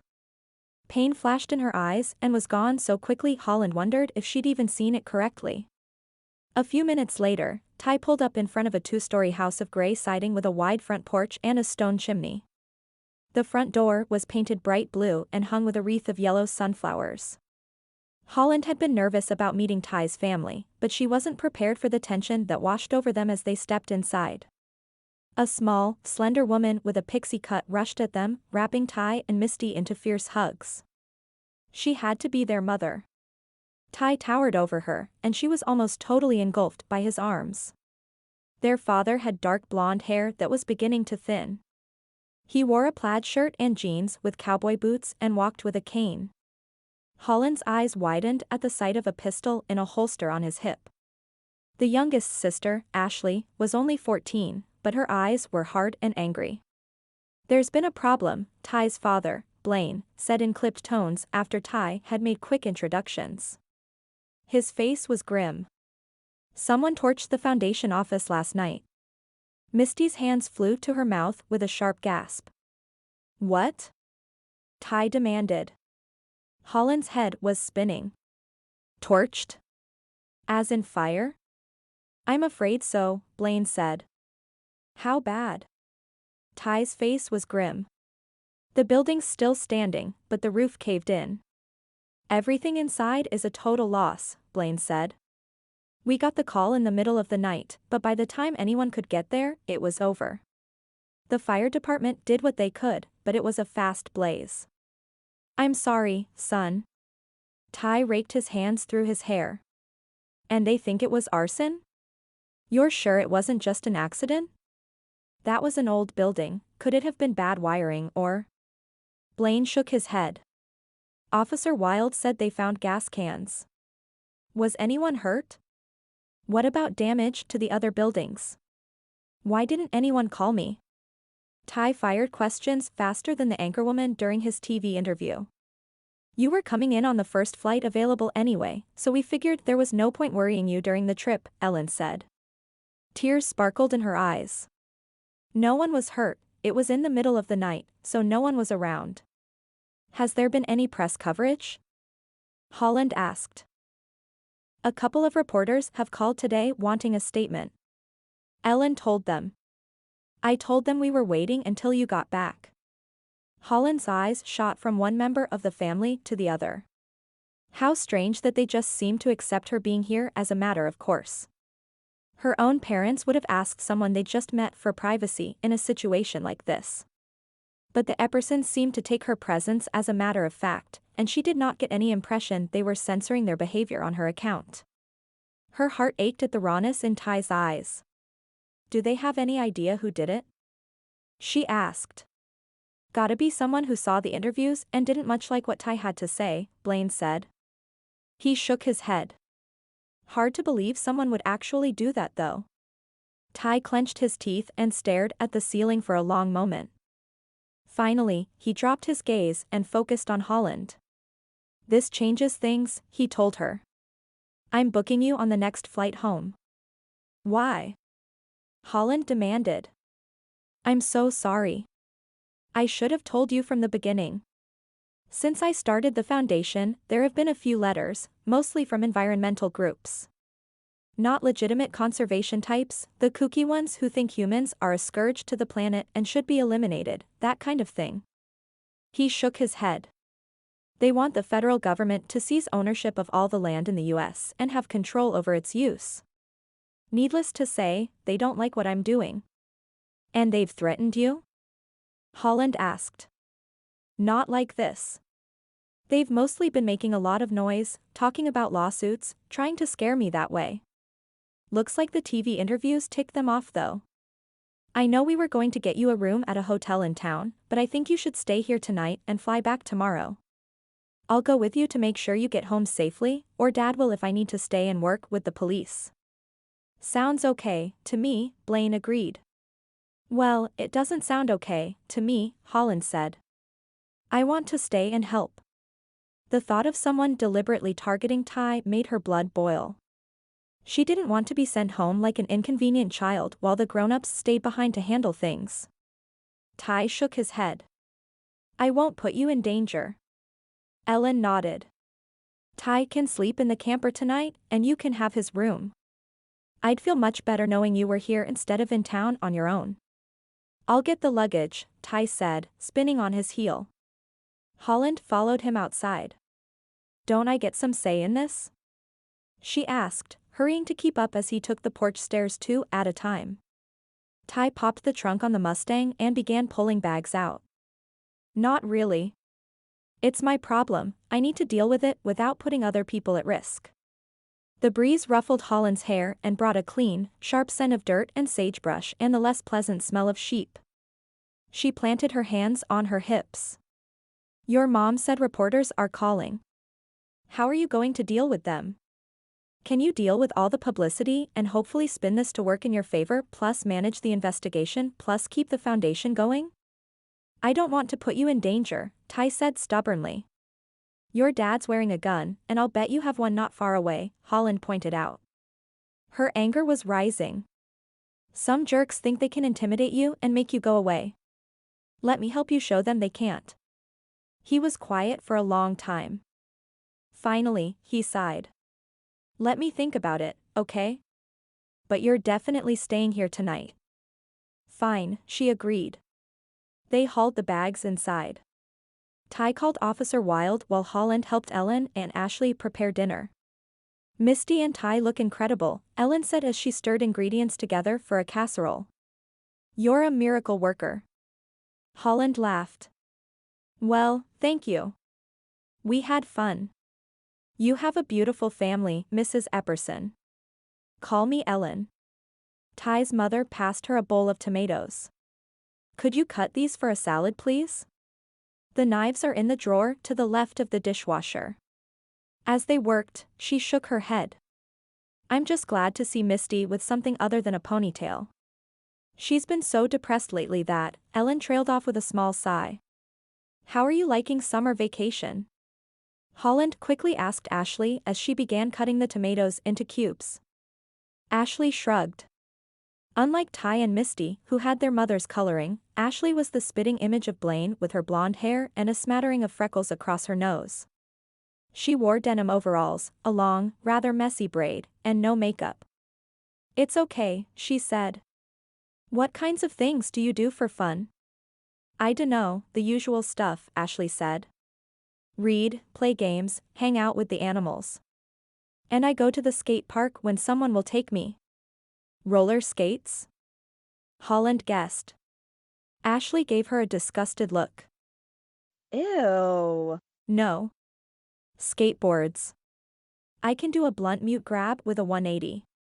She said it with such pride in her voice, and even though Holland had no idea what Ashley was talking about, she gathered it was a pretty big deal. Wow, that's pretty cool. Will you show me some time? Sure. Ashley's face lit up. Over a dinner of chicken casserole, green salad, and homemade rolls, the conversation returned to the fire. I'm meeting Officer Wilde in an hour at the office, Ty said. Can I go? Ashley prodded. Ty buttered a roll and shook his head, and Ashley fell back into her seat with a huff of disappointment. But Holland, I was hoping you'd come, Ty continued. Sure. Holland nodded, her nerves tingling at the thought of being alone with Ty. If everything was destroyed, does that mean we're starting over from square one? Well, luckily for us, we're pretty small potatoes so far. All my files and important documents are on my laptop, which I have here, and on a backup drive in my bedroom. Everything at the office can be replaced. It'll be a pain, but I don't think we've lost anything critical. Except a place to work, Misty put in. Yeah, but my bigger concern is that someone apparently thinks it's time to step up the intimidation. Well, it's not going to do any good to sit here worrying, Ellen said with a strained smile. Why don't you tell us about yourself, Holland? She told them about growing up in California, her family, and her job. The conversation inevitably moved to the TV interviews and Ty's subsequent makeover. They all had a good laugh when Ty described the horror of getting highlights. Holland smiled as she bit into a fresh roll, still warm from the oven. This family had an infectious energy, and it was obvious they were close. It was no surprise Ty and Misty had been so trusting and accepting right off the bat.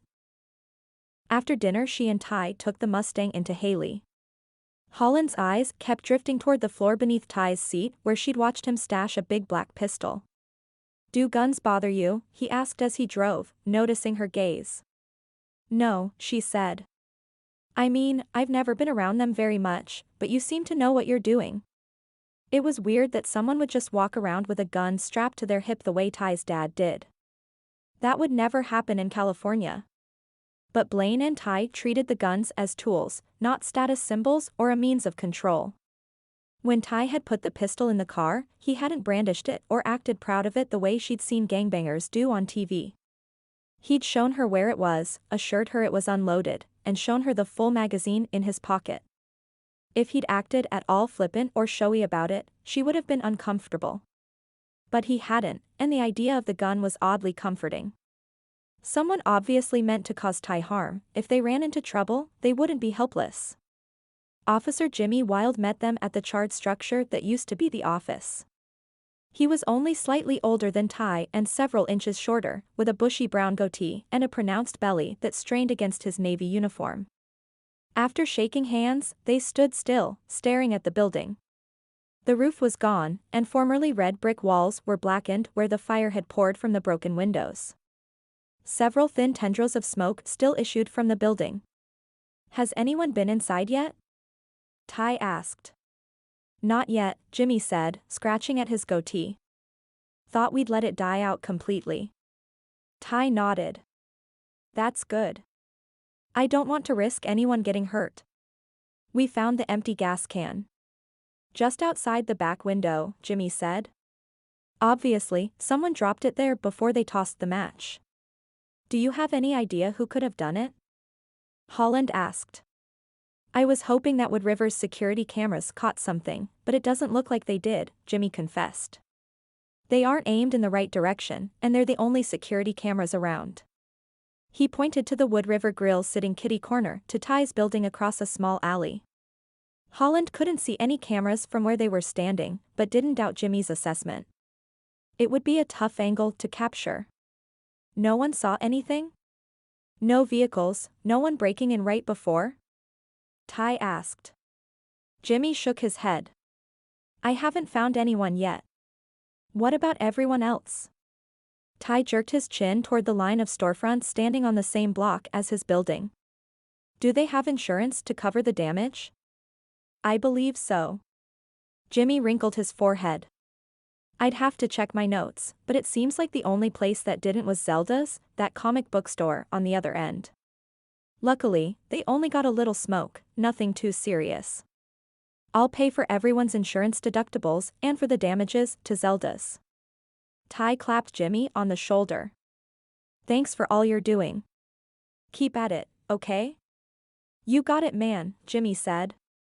Mr. Epperson, a female voice called. Holland turned to see a dark-haired woman jaywalking quickly across Main Street.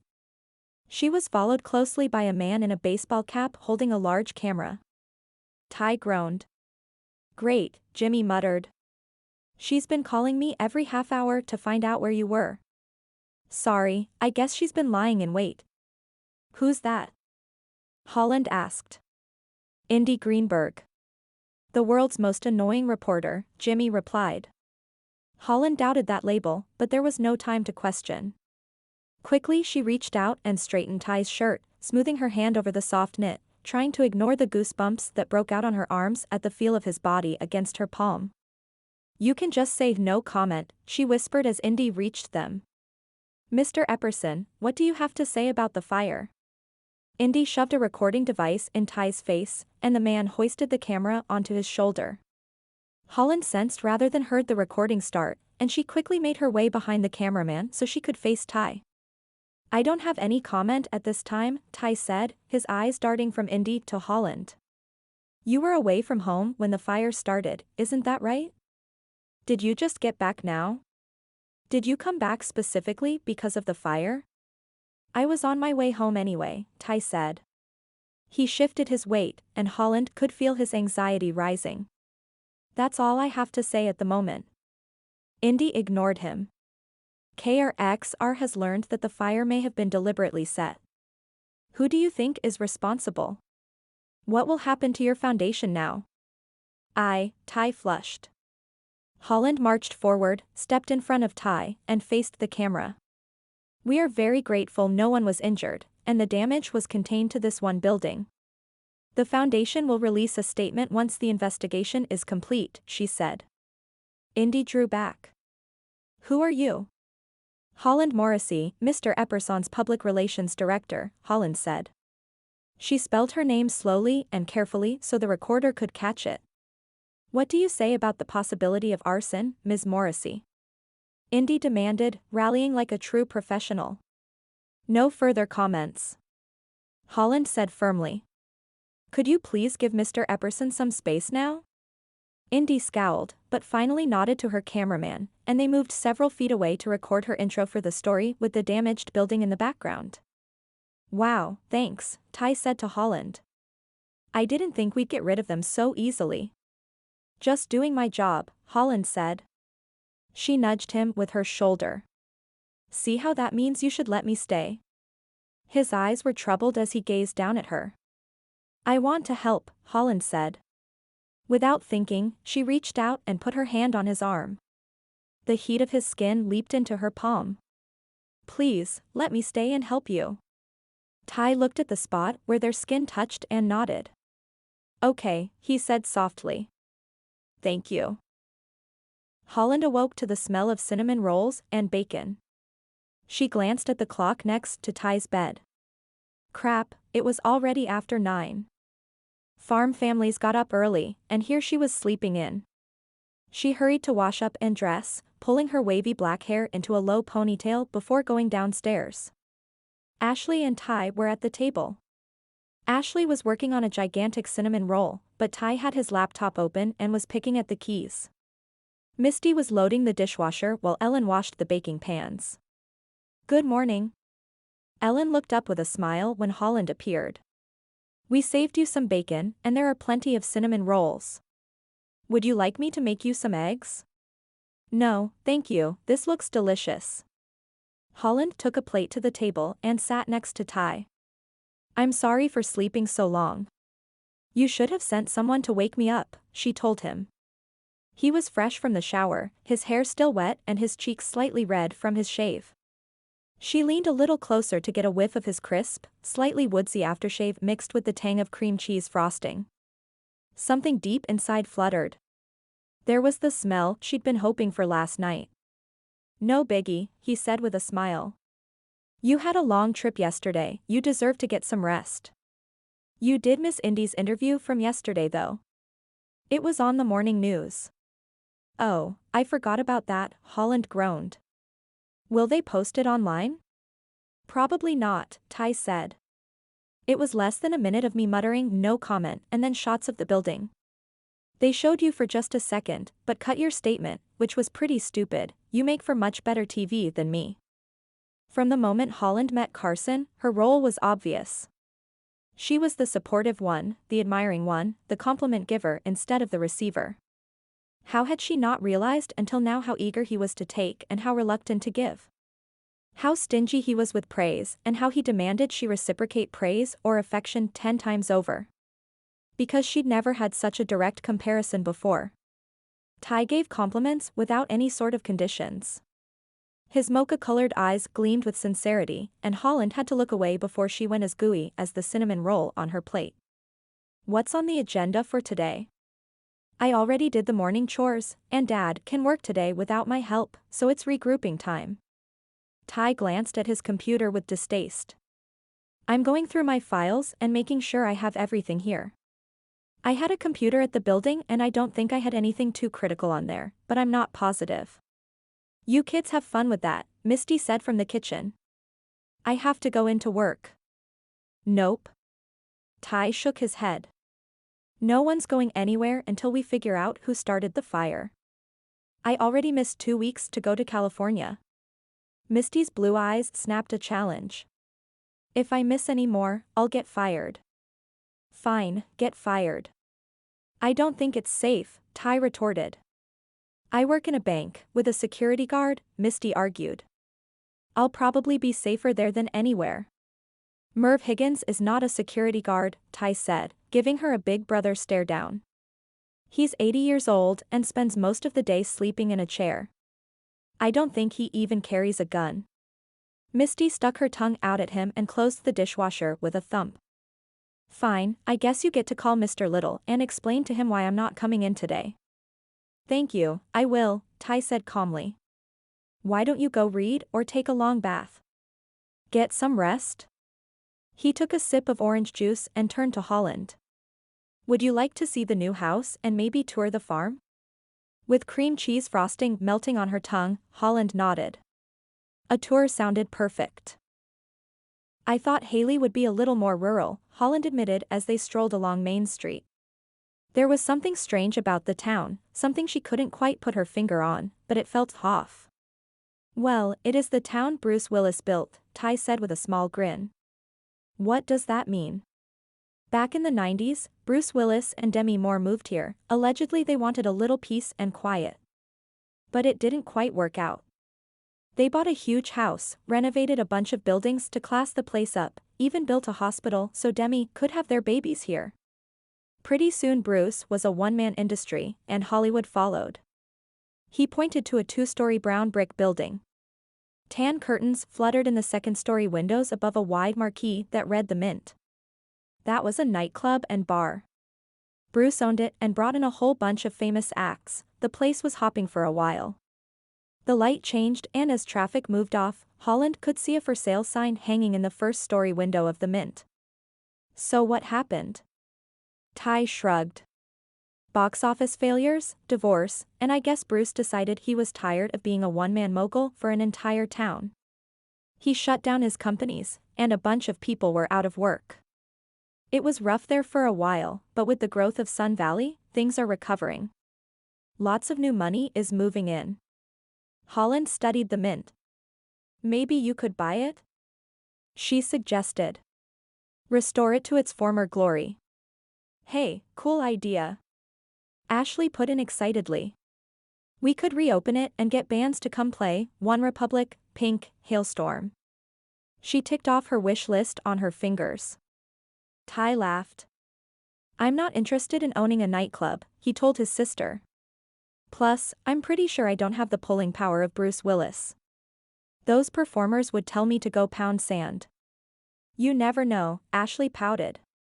They kept walking and passed an old house with butterscotch-colored paint and a real estate sign in the window.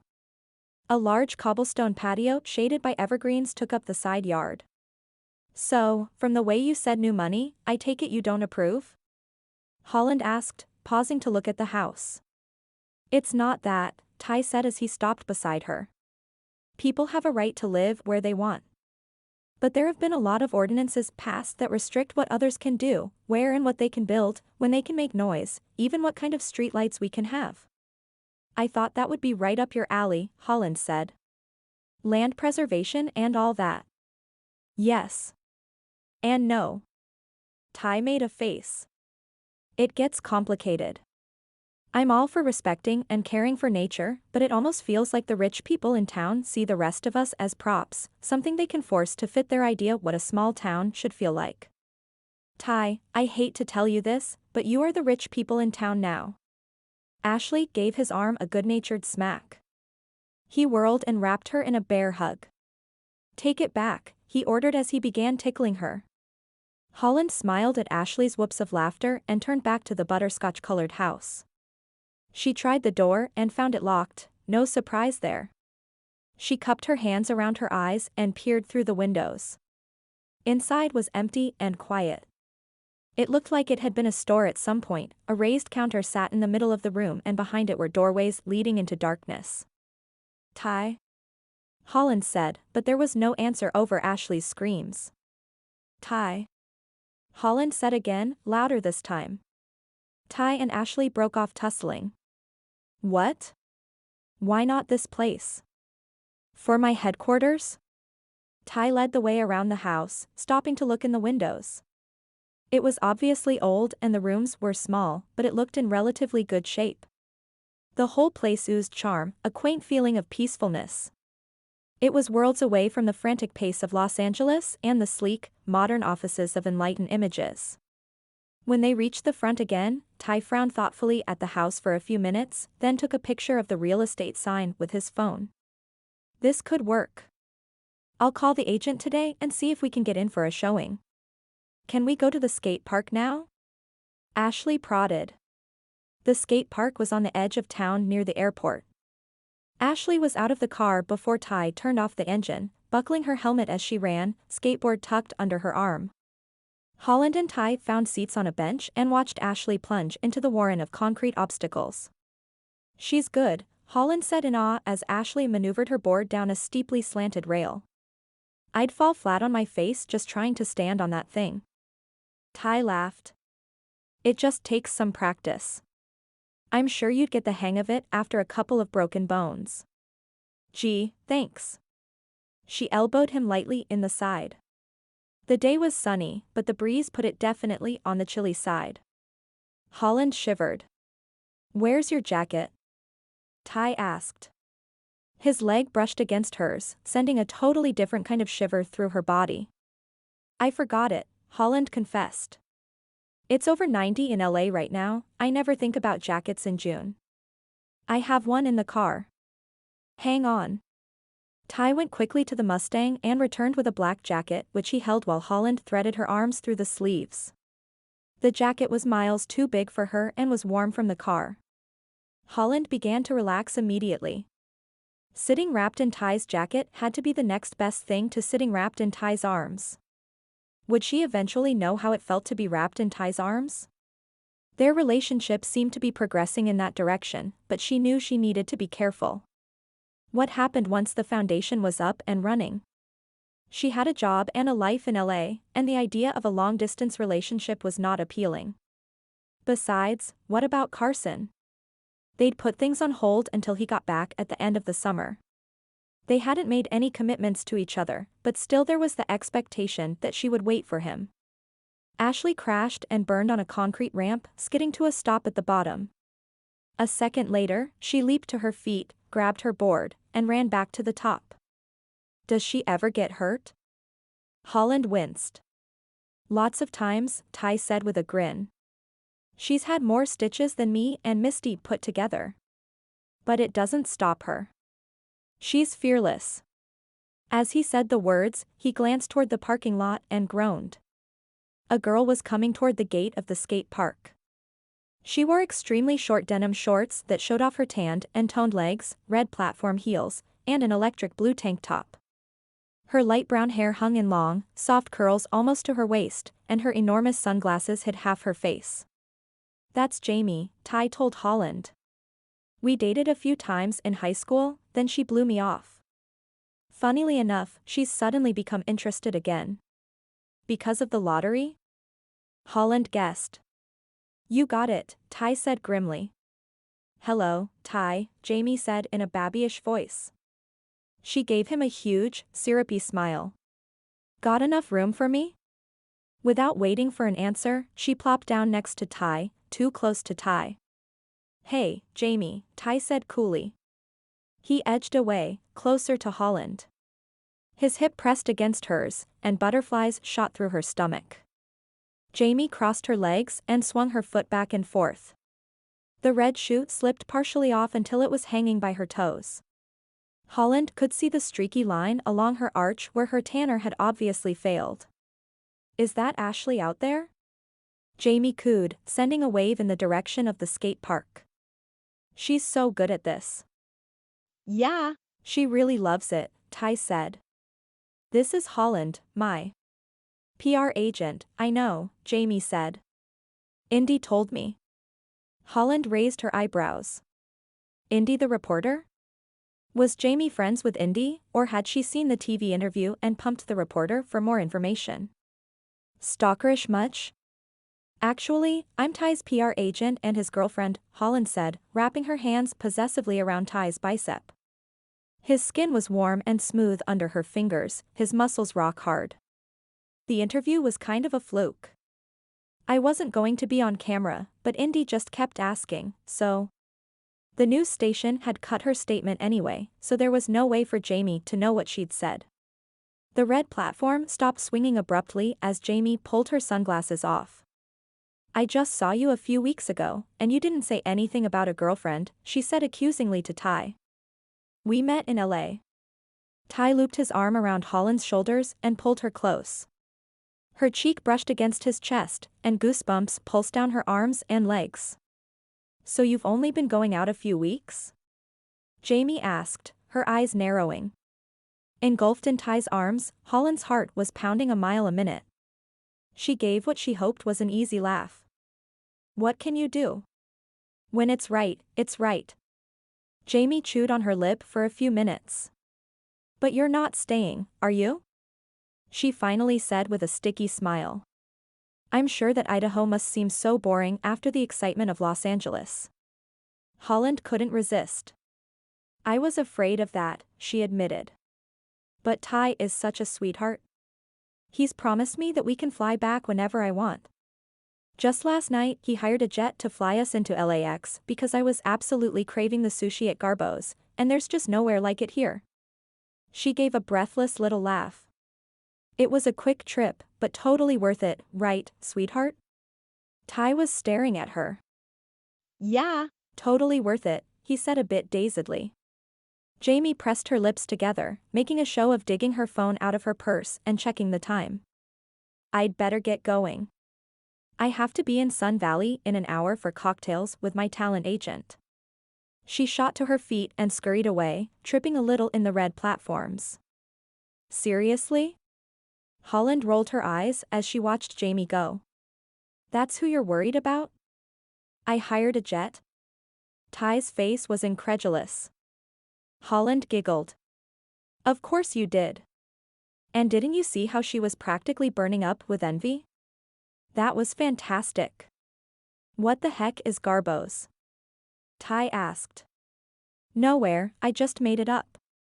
Holland shrugged. Ty shook his head. I must say, that was an A-plus performance. Well done. Hopefully that will hold her off, Holland said. You can definitely do much better than someone like her. Ty's mocha eyes burned. Hopefully you're right, he said quietly. He pulled her closer and pressed his lips to the smooth skin of her temple. Holland bit the inside of her cheek. This was moving fast. She pulled back, and Ty's arm dropped from her shoulders. When Ashley had finally had enough skating, they stopped for burgers at the Snow Bunny Drive-In. Later, when Ty told the family about Jamie, Misty laughed until she cried. I knew bringing you along was a good idea, she said, giving Holland a high five. Chapter 6. It wasn't that late when they got back, but the household was obviously settling down for the night. Farm family, Holland realized Ellen had already changed the sheets on Ty's bed. Please make yourself at home, she told Holland, handing her a stack of fresh towels. We're pretty casual around here, so feel free to help yourself to anything you need, shampoo, toothpaste, food, whatever. Misty and Ashley are across the hall, and Ty will be in the camper by the garage. I really appreciate all you're doing for me, Holland said. I hate to kick Ty out of his room. Ellen made a dismissive sound. Don't worry about that. He's fine. With everything that's happened, he'd probably spend the night out there anyway keeping watch. Hopefully he'll be able to get a little bit of sleep. She paused in the doorway, clutching the wadded-up sheets she'd just removed from the bed. I'm sorry for the chaos. I hope you're not worried. Holland shook her head. I'm not. And the funny thing was, it was true. She wasn't worried at all. She'd never been personally threatened before by anyone, let alone had her property vandalized and destroyed. If she were home, she'd be terrified. But knowing Ty was there made her feel secure, protected. Ellen gave her a gentle smile. Try to get some sleep. After she left, Holland took a moment to look around Ty's bedroom. The ceiling mimicked the slanted roofline, the corners of the room so low that Holland knew Ty would have to stoop. A queen-sized bed covered with a blue and green quilt dominated most of the space, flanked by an old-fashioned wooden orange crate that had been turned on one end for a nightstand. The top of the crate barely had room for an alarm clock and a bedside lamp, and the two lower shelves were stacked with books. She took a minute to examine the titles, some John Grisham thrillers, non-fiction books about the Civil War, a few cowboy novels, and a Bible. A long rifle with a polished wood stock rested on a pair of hooks above the room's only window, which had blinds but no curtains. Several posters of national parks were hung on the walls: Yellowstone, Arches, Grand Canyon, Yosemite, and Redwood. There was a knock, and she spun to see Ty standing in the still open door. Sorry, did I startle you? He asked. No, she waved one hand toward the posters. Just admiring the photography. But I thought you were against federal ownership. He smiled softly. Not all federal ownership, just some of it. Do you mind if I get a few things? Of course not, it's your room, Holland said. I can sleep on the couch, you know. I really don't mind. No way. Ty opened a dresser drawer. I'm forcing you to stay here instead of at a hotel, the least I can do is give you some privacy. He removed some clothes from the drawer. Can I ask you a personal question? Holland said, sure. Ty went to the small closet for a few shirts. You're 25, right? She remembered their client interview. Yup. Ty turned from the closet.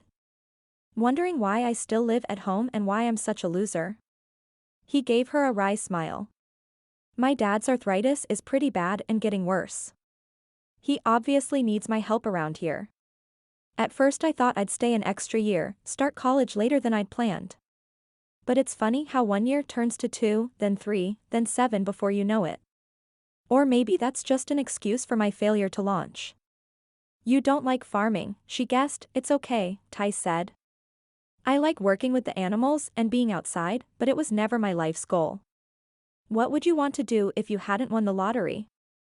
Holland asked. The Ty's eyes became distant. You know, in a lot of ways, I think I'd be doing exactly what I am now. I've always had a passion for the mountains and nature. I've always wanted to take care of it.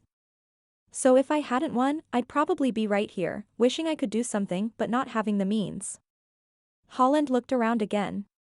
It was a plain room, sparsely furnished, and definitely not the type of place one would expect to find a hot young billionaire. I guess I figured you'd have one of those rustic cabins like on HGTV, a gazillion square feet full of pine timbers and gigantic stone fireplaces, the works. Ty chuckled. I don't know about a gazillion square feet, but we are building a new house on a lot at the other edge of the farm.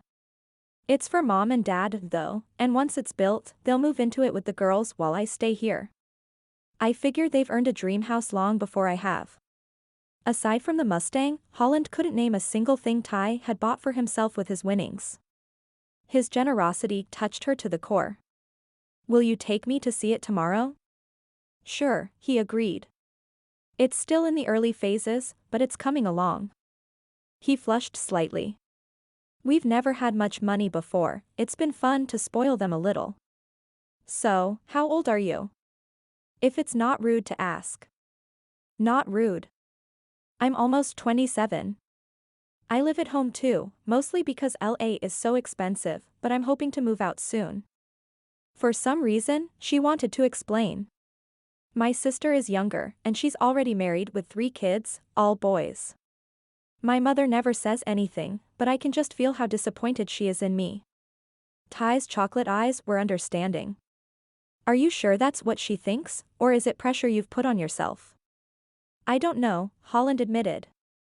I guess I feel like since I'm the oldest, I should be setting the example, but I'm not. Ty shifted his weight, folding his arms around the clothes he held. Well, I guess that depends on your definition of what an example is. Do you believe that being married with children is the only goal worth pursuing? Would you really be happy being a mom right now? Holland shook her head. I don't think so. I want to get married and have children someday, but right now, I want a career. I love what I do, and I want to focus on that for a while. Well, you've saved my bacon more than once already, Ty said with a grin. Speaking of bacon, how about you get a good night's sleep tonight, and we'll talk strategy after breakfast? Sounds good. His eyes softened. Thank you for being here. I meant it, though, if you want to go back, just say the word. Holland nodded. I just want to do what I can to help. You already are. Their eyes held across the small space until finally Ty broke the contact. I'll let you rest. Sleep well. You too, she said with a smile. Ty paused. I know you're not ready for kids yet, but a mini Holland will be adorable someday. He smiled softly and pulled the door closed behind him. Holland blew out a breath. Why did that guy make her insides feel all gooey, like soft caramel? She'd never felt this before. Carson brought butterflies, excitement, and, yeah, a buzz from realizing someone so hot was interested in her. But Ty was like having a cat curl up in your lap and purr. Ty was like a fluffy towel fresh from the dryer. Ty was like a piece of expensive chocolate melting on your tongue. Holland took a shower and changed into pajamas before sliding between the fresh sheets. She pressed the pillow to her nose and inhaled deeply, hoping to find a hint of scent that would remind her of Ty. But, disappointingly, she only got the aroma of fresh laundry detergent. Chapter 7. As farms went, Ty had never thought the Epperson place was terribly impressive. The house and a few barns on 60 acres of pasture land housed 300 sheep and a dog, who met them at the back porch, tail wagging. That's Cupcake, he said as the black and white border collie fell in beside them. He made a wry face. Ashley named her when she was 6. Can you tell? Holland had borrowed a pair of rubber boots from Misty, and they were a bit too large, causing her to tromp around in a way Ty found extremely appealing. Cupcake's a cute name, she said, scratching the dog's ears. Sure. Cute. Ty grinned. Try calling her from across a field and not sounding like a complete idiot. Holland giggled. I hadn't thought of that. The exterior walls of the house Ty was building for his parents were up, but the interior framing seemed to be happening slower than that last snow melt before spring. He led Holland through the partially framed house, stopping occasionally for a brief chat with the workers who were building the fireplace in the great room. With its two-story exposed rock chimney, it would not only create a great aesthetic but would also provide most of the heat for the house. I'm hoping they'll have it done by next month, but that seems kind of unrealistic, Ty admitted as they left the construction site and made their way across a scrubby pasture. It'll be beautiful when it's done, Holland said, turning for one last look at the house. That's the plan, Ty replied. I've never been able to give my family much of anything, so now that I can, I guess I'm just impatient. He gave her a rueful grin, but Misty still works at the bank? Well, yeah. Just because I won a bunch of money doesn't mean we're all going to quit working. I'm hoping she'll scale back once the baby is born, but I think it's important she has a way to support herself, for the sake of pride if nothing else. They walked in silence for a few minutes, Cupcake keeping pace at Ty's side. Do you think I'm being selfish? Ty finally asked, for not letting them live off you? Holland asked, surprise in her voice. Of course not. I think you're being smart. I'm trying to be, Ty said seriously. Did you know that a huge percentage of lottery winners end up declaring bankruptcy? They win millions of dollars, and in a couple of years it's all gone. Kind of like those star athletes that sign multi-million-dollar contracts but are completely broke when they retire. I don't want to end up like that. Holland stubbed her toe on a rock and stumbled in the two big boots. Without thinking, Ty grabbed her arm to steady her. The warmth of her skin seared into his palm, bringing a longing he'd never felt before. He let go reluctantly. What is Misty's situation, anyway? Holland asked after they'd walked a bit farther across the pasture. What do you mean? I assume she's not married. Does the father of the baby? Holland trailed off, no doubt sensing his sudden tension. He's no longer in the picture. Ty scowled. I'm sorry. That's obviously a sore subject. Tamping down his overprotective big brother reaction, Ty sighed. It's okay. I just don't like watching people I love get hurt, it makes me cranky. Holland gave him an understanding smile.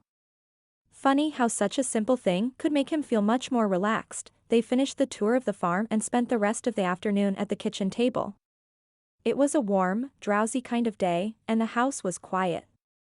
The hum of Mom's sewing machine drifted down the hall from her bedroom where she was making a quilt for the baby. Dad was giving the tractor a tune-up, Misty was upstairs taking a nap, and Ashley had curled up in the corner of the sofa with a book. Ty made a list of anything he could think of that was lost in the fire and would need to be replaced while Holland took a stab at the foundation's website. Ty had never been one for desk jobs, he preferred to be outside, but it was pleasant to sit next to Holland, listening to the click of the keyboard as she typed. Every once in a while she would give a huffy little sigh, and he would bite back a smile, wondering what she'd found on the website that had so offended her sensibilities. He was almost afraid to ask that he checked in with Officer Wilde after lunch and wasn't surprised to learn there had been no new information in the investigation. Any leads? Holland asked him when he got off the phone. Ty shook his head. Jimmy thinks it's someone who is trying to get back at me for winning the lottery. But if that's the case, why target the foundation? I won the money several months ago. It seems weird that nothing happened until I went on TV and declared war on the federal government. You think it's the government? Holland asked skeptically. No. They'd send the IRS, not some guy with a gas can and a match, right? I think it's an environmental nut, some kind of eco-terrorist who saw me on TV and figured I'm an easy target. He sighed and scratched his chin, noting he was in need of a shave. How long could he go before Holland mentioned it? The thought of her bossing him around made him grin. Why don't we go into town and scout around for a new headquarters, he suggested. I need to get outside and get moving. Ashley snapped her book shut. Can I come? Please? Can we go to the skate park? Ty looked at Holland.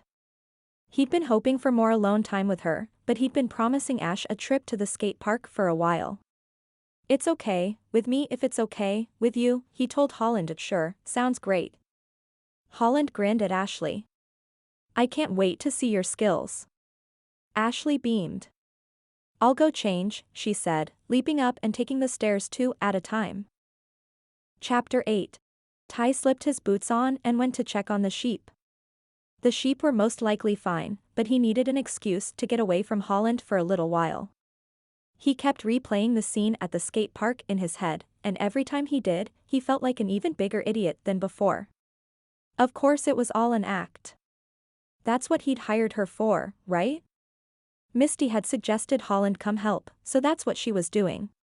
Okay, maybe they hadn't agreed she'd be the stand-in girlfriend, but just like with Indy, Holland had seen he was in trouble and acted. Always the professional, doing her job quickly and efficiently. Whether it was a nosy reporter or an obnoxious girl, Holland was doing what he was paying her to do. So what was the little lean in when he put his arm around her? Was that all part of the act? It hadn't felt like it. She'd relaxed into him, and in that one move, a new level of something had grown between them. But then something had changed, and Holland pulled away. Ty sighed and wrapped his hands around the top rail of the fence. The sheep were grazing happily, showing absolutely no regard for the turmoil raging through him like a thunderstorm. Selfish buggers. He didn't have much experience with women. There had been a few girls besides Jamie in high school who had sent his heart racing. But that had been a teenage boy's reaction to a pretty girl.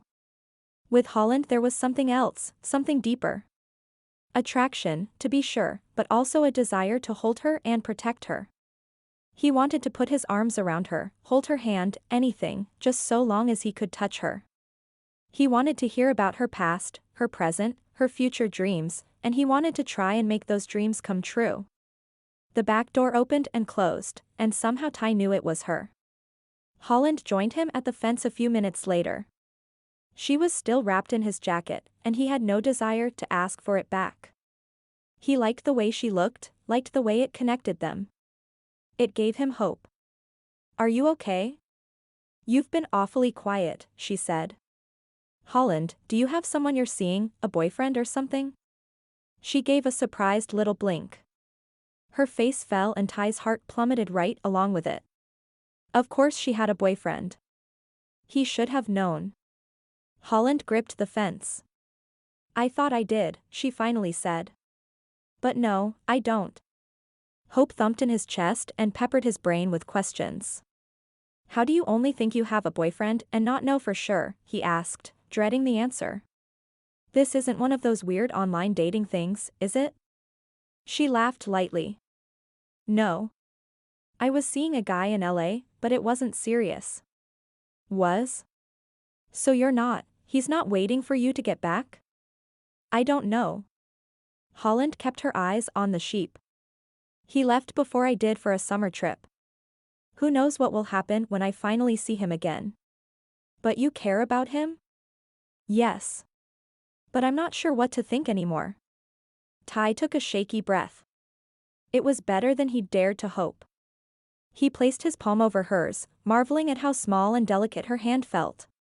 She hesitated for a moment before interlocking her hand with his. Her fingers were cold, the skin smooth as silk. "Thanks for being here," he said in a low voice. "I've really needed your help." "You're doing okay, once we got you fixed up a little," Holland said, a smile in her voice. "Never underestimate the power of highlights." He grinned. "I'll remember that, thanks."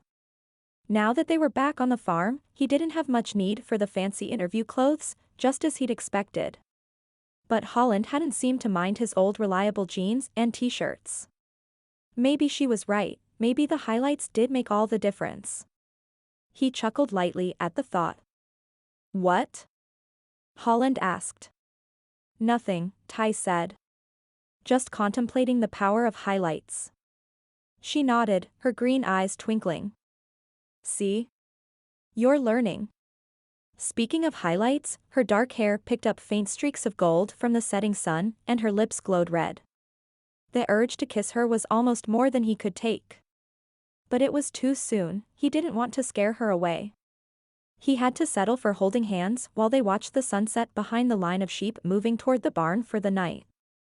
It was a few days before the real estate agent could set up a showing, but Holland knew the little house would make a perfect headquarters the minute she stepped through the door.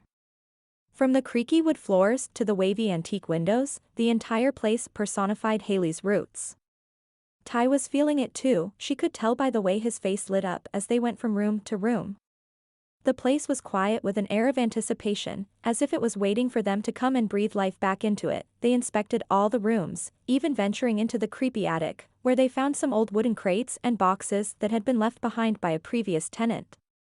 Holland was hoping for something dramatic, but when Ty opened a box, the only thing inside was dust. "I'll give you a minute to talk about it," Spencer, the real estate agent, said when they got back to the main floor. He let himself out the side door to the brick patio and busied himself with his phone. Holland leaned on the old wooden counter in the middle of the main room and stared hopefully at Ty. "Well, it's like this place has just been waiting for us," he flushed. "For me, for the foundation." Holland came around the corner of the counter. The room was quiet, dust motes dancing in the light streaming from the front windows. Her heart was beating out of control, like she had a hummingbird trapped in her chest. "You can save for us," she whispered. "I like the idea of being part of your life." "I like it too," he murmured as he dipped his head. Before she could stop herself, Holland rose onto her tiptoes, closing the distance between them and pressing her lips to his. Ty's lips were soft and warm and tasted of peppermint lip balm. He wrapped one arm around her waist, one hand pulling her closer as the other cupped her cheek. His fingers slid behind her ear to tangle in her hair as he took control of the kiss. Holland's breath caught in her chest as she wrapped her arms around his waist, ran her palms up his back, and gave his lips everything they were seeking. It was much more than a stolen moment, more than a shy first kiss. It was like coming home, a sense of belonging filling places inside she didn't know were empty. The siding door opened and, reluctantly, they broke apart. "It's perfect, Spencer." "We'll take it," Ty said, his eyes still locked on Holland's. "You cheated me," a low voice growled. Ty whirled Holland behind him so quickly she almost fell. She clutched his arm and peeked around his shoulder to see a man, probably in his early 20s, in the doorway. He was shorter than Ty and leaner, but there was a hard, restless look about him. He wore jeans and a ratty blue sweatshirt, and his eyes glittered with malice as he took a step toward them. "Stay back, Chet." Ty's voice was as hard as steel. "I want the rest of my money," Chet said. "I paid you what we agreed on," Ty replied evenly. "You signed the papers." Chet shot a stream of brown tobacco spit onto the hardwood floor. "That was before I knew all the facts.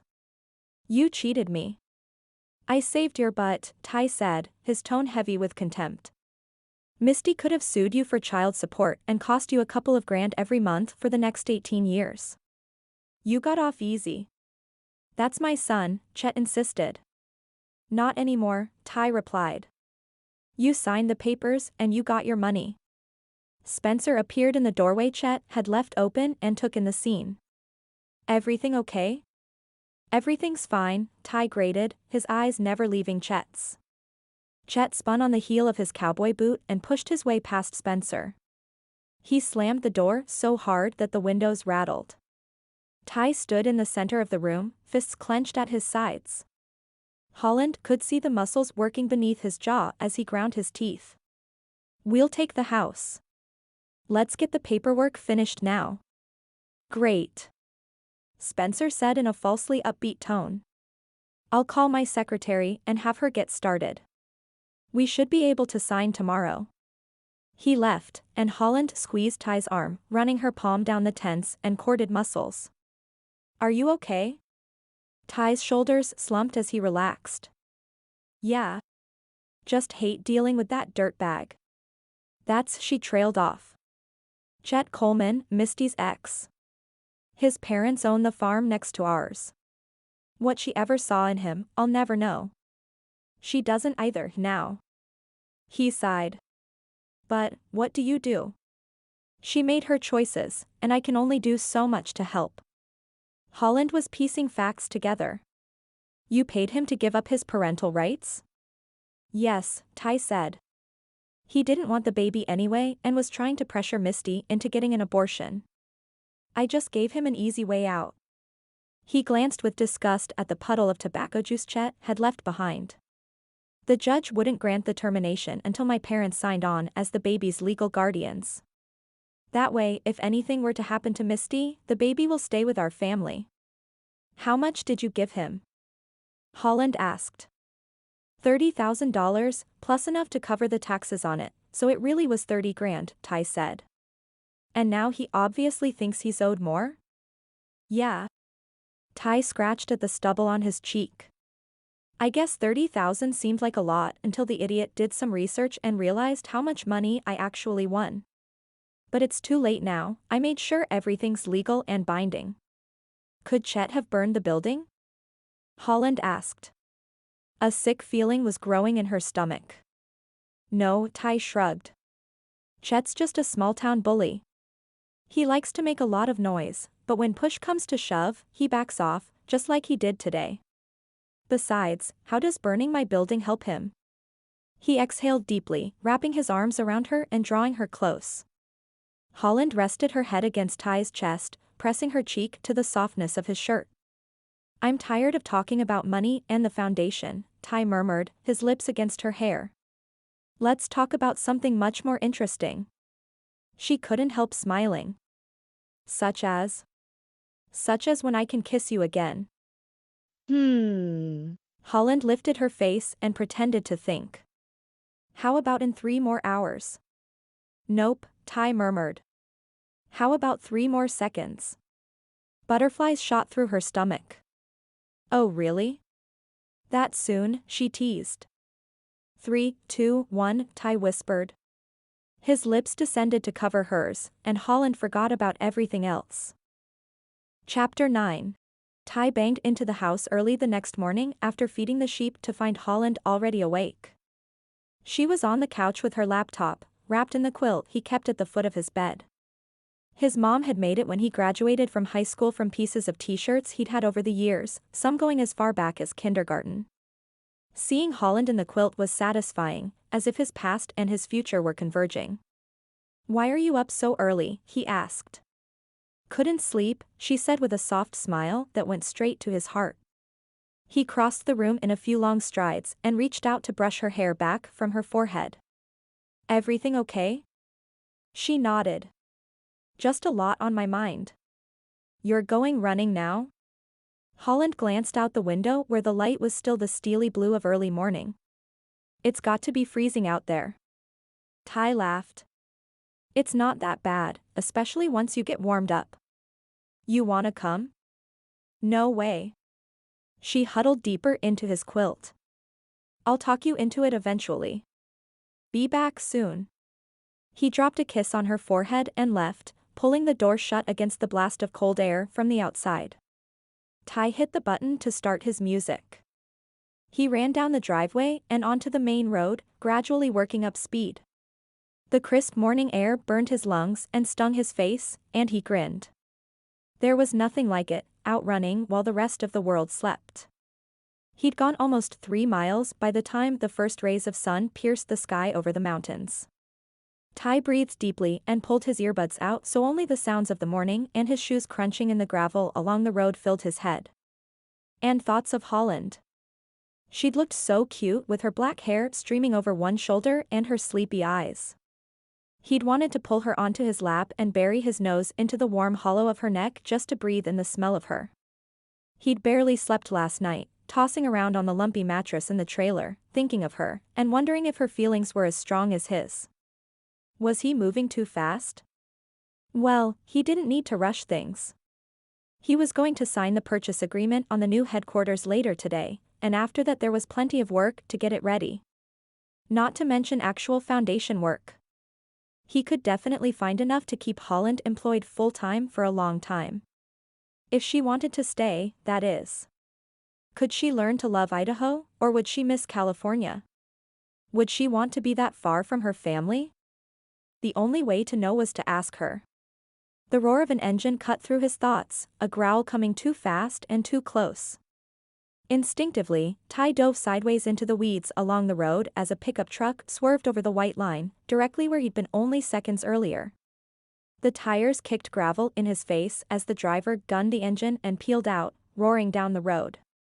Ty shot to his feet, bellowing every curse word he knew.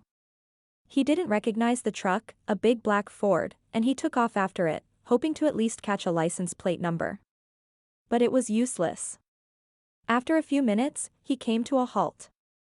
Scraping a handful of gravel off the side of the road, he flung it at the rapidly disappearing tailgate. Pain knifed through his knee as he turned toward home. He'd twisted it with the jump into the sagebrush. The miles he'd run had taken him a little more than 30 minutes. But limping home on a bum knee would take much longer. Ty grit his teeth as the wind picked up and set himself to endure. The rest of the family was awake and Holland was pouring orange juice when Ty dragged himself through the door. She looked up and gasped. His hair was windblown, his cheeks were red with cold, and a small cut above one eyebrow leaked blood. His clothes were filthy, and he was limping. Ty! Misty shrieked, leaping up from the bar stool and hurrying toward him. What happened? Sit down. Ty's mother directed him to a kitchen chair. Is anything broken? Ty shook his head. I'm okay, just an accident. I hurt my knee is all. Ellen quickly pulled his pant leg up. Stretch your leg out, she ordered. Ty winced as he did what he was told. The rest of the family gathered around while Ellen probed the knee with gentle fingertips. Ty groaned when she hit a sensitive spot. You're freezing, Holland said when she saw him shiver. She snatched the quilt she'd left on the sofa and wrapped it around his shoulders. I'll make you some hot cocoa. No, I'm okay. Ty shook his head. What happened? Misty asked again. I already told you, an accident. Stepped in a pothole and fell. Twisted my stupid knee. But the look in his eyes said otherwise. You need to see a doctor, Ellen urged. Ty shook his head. What I need is a shower, he said, shrugging out of the blanket. Ty. Misty protested. What if it's broken? His eyes darted to Holland. It's not broken. I'm going to take a shower. He limped from the room. So what really happened? Holland asked later when the family had cleared out and they were alone again at the kitchen table.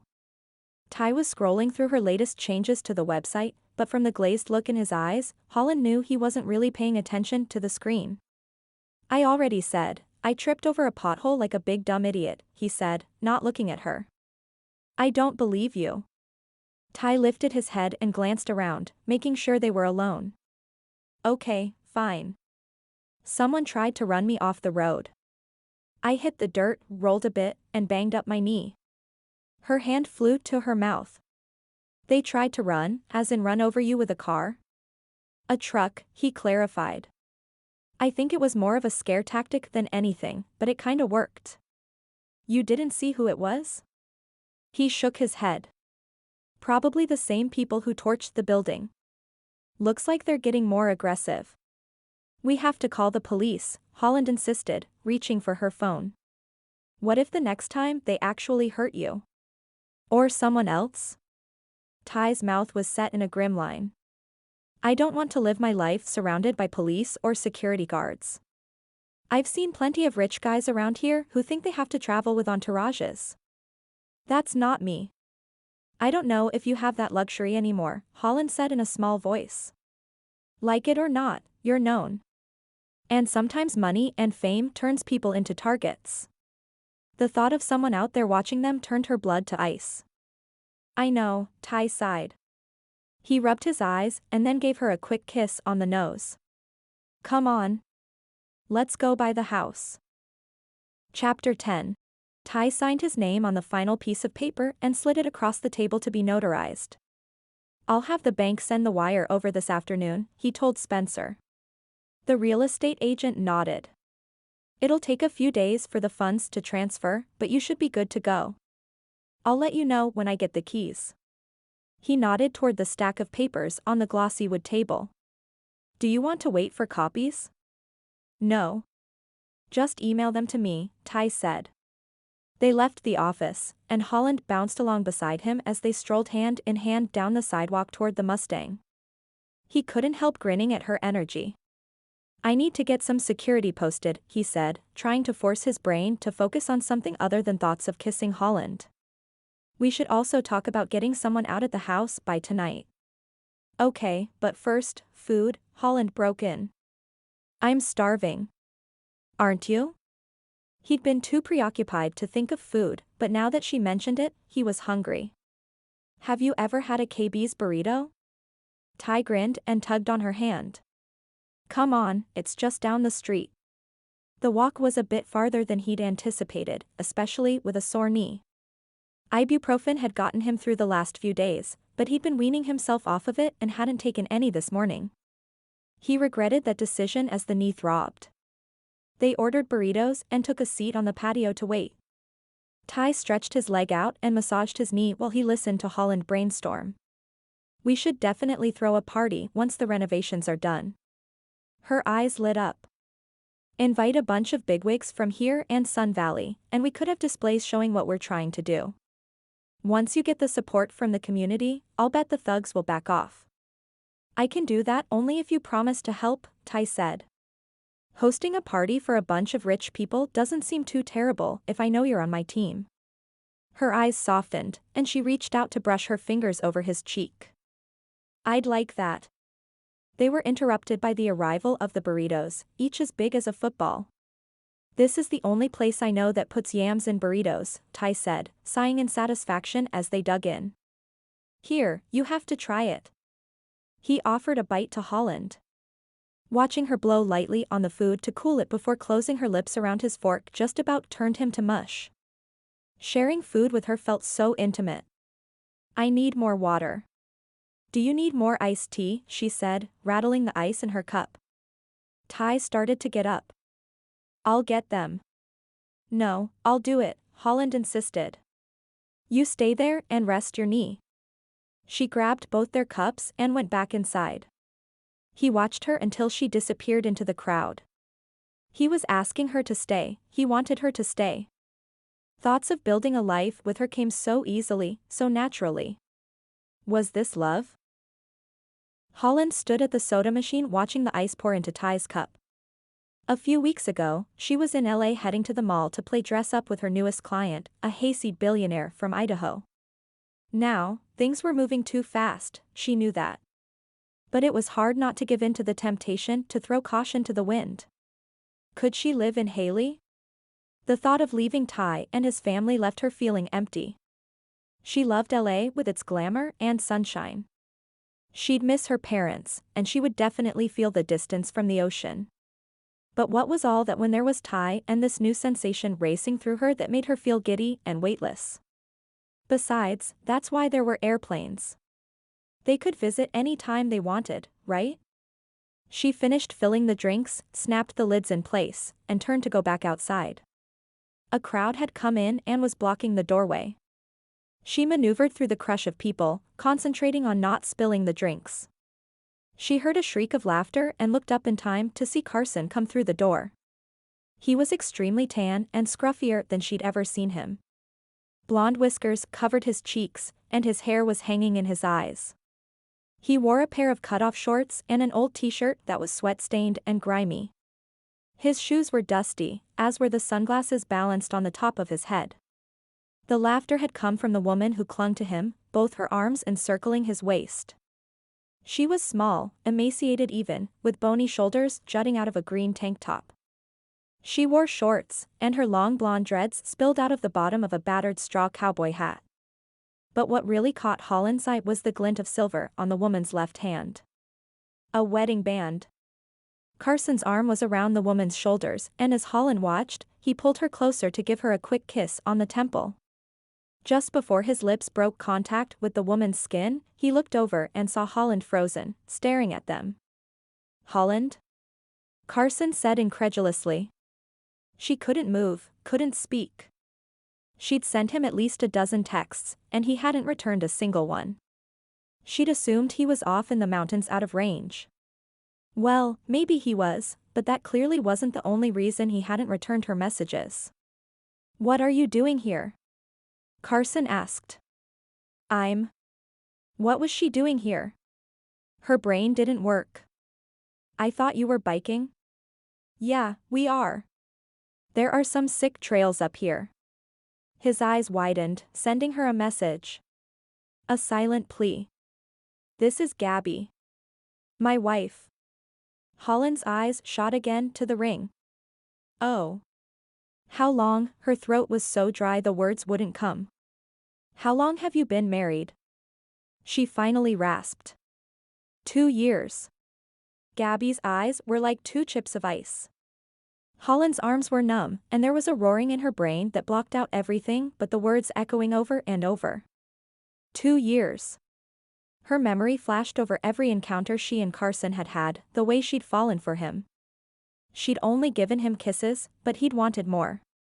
2 years. Carson wouldn't meet her eyes. Gabby tugged at Carson's waist. Come on baby, I'm starving. She gave Holland a smirk as she pulled him back into the line.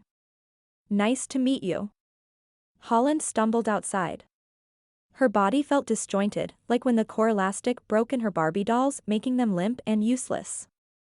She tripped, and would have fallen had Ty not leaped up to catch her. The drinks hit the cement and washed over their shoes in a tidal wave as the lids popped off. Ty's eyebrows swooped together in concern. Are you okay? He grabbed her shoulders. Holland, what's wrong? All she could do was burst into tears. Ty quickly gathered the spilled cups and their half-eaten food and tossed it all into a nearby trash can. Come on. He grabbed her hand, and she stumbled beside him as he led the way down the street toward the Mustang. The sound of Gabby's laughter seemed to follow, but Holland didn't dare turn back toward the restaurant. Ty deposited her safely in the car and then slid behind the wheel. Concern was etched on his face. Something obviously went very wrong back there. What's going on? Can we go somewhere else first, please? She pleaded, wanting somewhere more private. Ty revved the engine and swung the car onto the road. He took a right just before the airport and followed the road that wound around the fenced runway until he reached a gravel pullout. Air traffic was light today, only a few jets were on the tarmac, and none were queued up to take off. Ty rolled down his window to get some fresh air and turned to Holland. What's going on? Ty clenched his fingers around the steering wheel and stared at the veins standing out on the back of his hand. His gut twisted as he listened to Holland's story. She told him there was no one back in LA, at least no one serious. But from the way she was talking now, it sounded serious to him. She'd obviously thought she had a future with this guy. So was everything with him just an act? What about the kisses they'd shared, the way she'd reached for him, the look in her eyes? It all felt tainted and cheap now. Had it meant anything at all to her? Ty swallowed against the tightness in his throat. Holland was obviously distraught, he should be more supportive.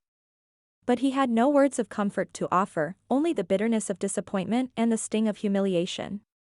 Holland sighed and swiped at the tears on her cheeks. It's all so stupid. And I'm sorry I didn't tell you right off. I should have, I know. But then I got involved with things here and with you, and I just pushed it all to the back of my mind until now. Pushed what to the back of her mind? Ty had no idea what she was talking about. All he knew was that he'd been had. Ty? Holland reached for his hand. He pulled away and started the car. I've got work to do. Wait. What's wrong? I'm not a fan of being used, he grated between clenched teeth. What? Holland stared at him. How are you being used? So you decided to have a little summer fling with me to ease the boredom while you were waiting for him? Is that it? What was the plan if you hadn't run into him here and learned he was married? To pick up where you left off once you got home? He hated the bite in his tone but couldn't seem to help it. Holland's eyes hardened. I never meant to hurt you, she said. I didn't plan for this, for us, to happen. I promise. He grunted, eyes on the road. He wanted to believe her, wanted to believe that she'd fallen for him as hard and fast as he'd fallen for her. Yeah, right. That was about as likely as Ashley letting him rename the dog. Ty? Holland said, a note of panic in her voice. Please talk to me. I don't have anything else to say, he replied, pain and anger burning in his chest. You're just as much a gold digger as Jamie, only a bit more sophisticated. Holland gasped. That's not true. But if you're too much of a jerk to tell the difference, I guess it's a good thing this is coming out now. Ty's head was spinning and he could think of nothing to say to her. When they pulled in the driveway, he muttered something about doing the chores and escaped as quickly as he could. His father found him a few hours later behind the barn, scratching on a piece of kindling with his pocketknife. Making more spoons? Blaine asked, a twinkle in his eye. When he was 9, Ty had spent an entire month whittling a dozen misshapen spoons as a birthday gift for his mother. Had he known that at least a few of those spoons would later be used to mete out justice in the form of a good old-fashioned paddling, he might not have been so anxious to complete the project. Ty managed a small grin and tossed the piece of wood he held back onto the kindling pile. I seem to have lost my touch, he admitted as he folded his knife and shoved it into his pocket. Nah. Blaine shook his head. You just need a little more practice. I'm sure you'll pick it back up in no time. They were silent for a moment, both studying the woodpile, until Blaine cleared his throat. So, what's wrong? Nothing. Ty shrugged. Come on. His dad rolled his eyes. Holland's in there crying, and you look like you're ready to wrestle a bear. Ty sighed and wiped his palms on his jeans. I guess I thought we had something going, but turns out, we didn't. Quickly he told his father about KB's and Holland seeing Carson. His father was quiet so long that Ty was afraid he'd fallen asleep. So? What do you think? I don't know. Blaine sighed. You two seem to have a really good rapport, and she seemed happy to be here. That's true, Ty admitted. But, you can't force someone to love you, son. I know it's not fair, but that's how it is. The hope flaring in Ty's chest splintered like broken glass. His dad was right. If Holland didn't love him, the only thing to do would be accept it like a man and move on. And Holland may have given him a few kisses, but Carson had always been first in her heart. The more firmly he could keep that in mind, the better off they'd all be. Chapter 11. The nearest hospital was 30 miles away in Sun Valley, but Ty's Mustang made astonishingly good time. The nurses in labor and delivery whisked Misty off to a room while Ty stumbled to the waiting room. He took a seat, stood and paced for a minute, then sat again, but jumped to his feet a few minutes later when the rest of the family arrived. Ellen hurried to be with Misty while the rest of them sat and stared at each other. She's really having a baby, Blaine said in a rather stunned tone. It's gonna be okay. Grandpa. Ashley patted him gently on the shoulder. Ty locked eyes with Holland. It had been several days since the incident at KB's, and they'd settled into an overly polite working relationship that focused almost exclusively on foundation business. He tried several times to think of something that would break the ice, to at least get them back to a sense of friendship, but the hurt always intruded, forcing him away. Now Holland gave him a small smile and quickly looked away. She looked forlorn and awkward, and Ty knew she was here only because she'd promised Misty. They waited. Ty had always pictured a labor and delivery unit like they were depicted in most movies, nurses running around with towels and hot water, the expectant mother screaming from the other room, the father fainting when it was all over. Well, not the father part. His fists clenched. He doubted Chet even knew Misty was in labor, and even if he did, he'd better not be stupid enough to show up here. He and his father, and probably even Ashley, would all be more than happy to show Chet the door via a swift kick in the pants. Ty glanced toward Ashley, who had moved to sit on the small couch beside Holland. Their heads were bent over Holland's phone, evidently playing some kind of game. Holland's dark hair mingled with Ashley's lighter strands, like a perfect yin and yang. Ty's gut clenched. Holland seemed to fit right into his family as gracefully as an Idaho sunset, yet it was all an act. And he'd been stupid enough to fall for it. She must have felt his look, because she glanced up and met his eyes across the waiting room, his brown eyes delving into her green ones. She ducked her head again. It felt like forever before a nurse in blue scrubs came to announce the baby was here, and mother and son were both healthy and happy. Can we see them? Blaine demanded. We're moving them to a recovery room and it will take a few minutes to get them settled. You can see them after that, the nurse promised. I'm an aunt. Ashley squealed, throwing her arms around Holland. An hour later, Ty finally got to lay eyes on his nephew. Wyatt Blaine Epperson slept contentedly in his grandmother's arms, his tiny fingers clasped together under his chin. Misty gave them a tired smile from the bed. Congratulations, sis, he's beautiful. Ty planted a kiss on her forehead. How do you feel? Hungry, Misty admitted with a wry smile. Ty and Ashley left to get food, and when they got back, Ty stopped dead in the doorway. Holland was holding Wyatt, the look on her face as she gazed down on the tiny bundle cut straight to Ty's core, reverence and joy and an almost ethereal glow that made her look even more beautiful. His heart ached. Cheeseburger, right? He asked Misty, pulling his eyes away from Holland and hurrying to his sister's bed. Ty toggled through the views on his computer screen, making the new security cameras zoom and rotate. The Foundation's new offices in the Butterscotch House on Main Street still needed work, but the shiny new security system was up and running. As much as he loathed the idea of cameras, Ty had to admit the building felt much safer. Holland poked her head into his office. Do you have a minute? Sure. He closed the program. Come in. She took a seat in a plastic chair on the other side of his desk, which was nothing more than a folding table. He'd buy good quality furniture when the renovations were finished, the cheap stuff would do for now. What's on your mind? Ty asked. She was pale and looked thinner. He tried to remember the last time he'd seen her eating an actual meal and not just picking at her food. Guilt twisted in his gut. Was it his fault, or was she still crying over her married boyfriend? Since their fight, she'd treated him with detached politeness, always professional when it came to the Foundation work, but avoiding him as much as possible otherwise. I think you're getting pretty set here, Holland said. Meaning you'd like to go home? Ty interpreted. She nodded. I think it'd be for the best, don't you? He looked around. Much of what remained to do in the house was basic organization, and maybe a little paint if he got ambitious. Painting he could handle. What he couldn't handle was everything Holland had been doing, updating the website, issuing press releases, making contacts with local opinion leaders and with the press, planning the grand opening party, basically everything. But he'd have to find someone else to fulfill those tasks. Holland was right, it would be for the best. Having her around was too painful. This turned into a lot more than you agreed to, he said finally. You've been really flexible, and I appreciate it. But I know I can't expect you to hang out indefinitely. Holland pressed her lips together and twisted her hands in her lap.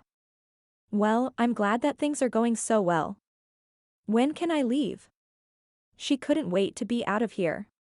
He yanked his wallet from his back pocket and pulled out his visa. Whenever's convenient for you, he said, holding out the card. Let me know when you need a ride to the airport. Holland took the card and left his office, slamming the door harder than was necessary. Ty propped his elbows on the plastic table and buried his head in his hands. If she left, everything would fall apart. But it was too late now, he'd burned that bridge. Chapter 12. Ty filled a reusable water bottle with ice and fresh water, straight from the tap. It was one thing he loved about Hailey, the water came out of the tap clear, crisp, and cold. A far cry from the tepid chemical stuff that passed for tap water in LA. Speaking of LA, Miss California herself was on her way home now. Her flight was leaving in a couple of hours, and Ellen had taken her to the airport. Their goodbyes had been formal and stilted. He'd wanted to say more, wanted to apologize, but Holland's eyes were flinty, and she'd offered only a cold handshake. It was obvious she couldn't wait to get home, to get away from him. Ty screwed the lid on the water bottle and carried it up the stairs. He tapped on Misty's door and waited until he heard a soft "come in." Misty's room, not that large to begin with, was crammed with everything Wyatt could possibly need, and many things he most definitely didn't need, at least not yet. The dresser, rocking chair, and the changing table were in regular rotation, but the baby wasn't getting much use out of the wooden rocking horse or the life-sized stuffed sheep, both recent gifts from Uncle Ty. Oh well, he would love them someday. Wyatt's bassinet sat by the bed, but he spent most of his time in someone's arms. There was always an eager grandparent, aunt, or uncle around to hold him between meals or if his mother needed a break. Today though, the rocking chair was empty, and Wyatt slept peacefully in Misty's arms as she sat in bed. I thought you might need some fresh water, Ty said, holding up the water bottle. Thanks. Misty reached for it gratefully.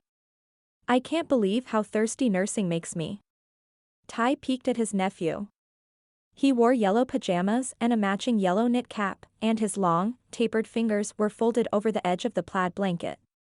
His transparent fingernails were as delicate as his mother's crystal goblets in the china hutch downstairs. Do you want to hold him? Misty offered.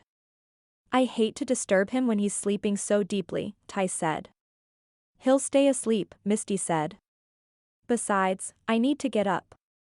Ty took a seat in the rocking chair, and Misty placed Wyatt in his arms before leaving the room. He sat very still, studying Wyatt's velvety, almost translucent skin and his fragile, delicate fingers. The baby had just the barest whisper of eyelashes starting to grow.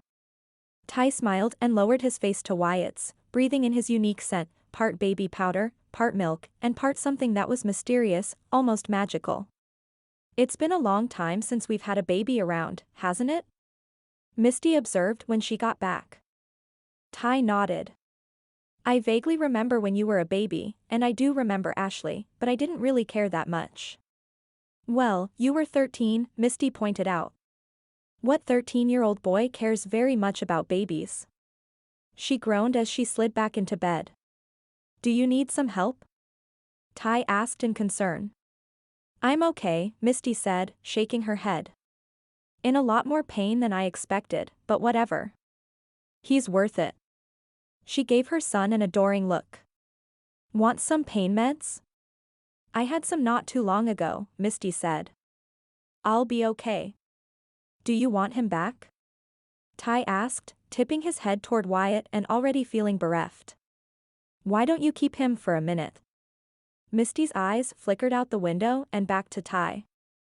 So what are you going to do now? Ty settled deeper into the chair and began rocking gently.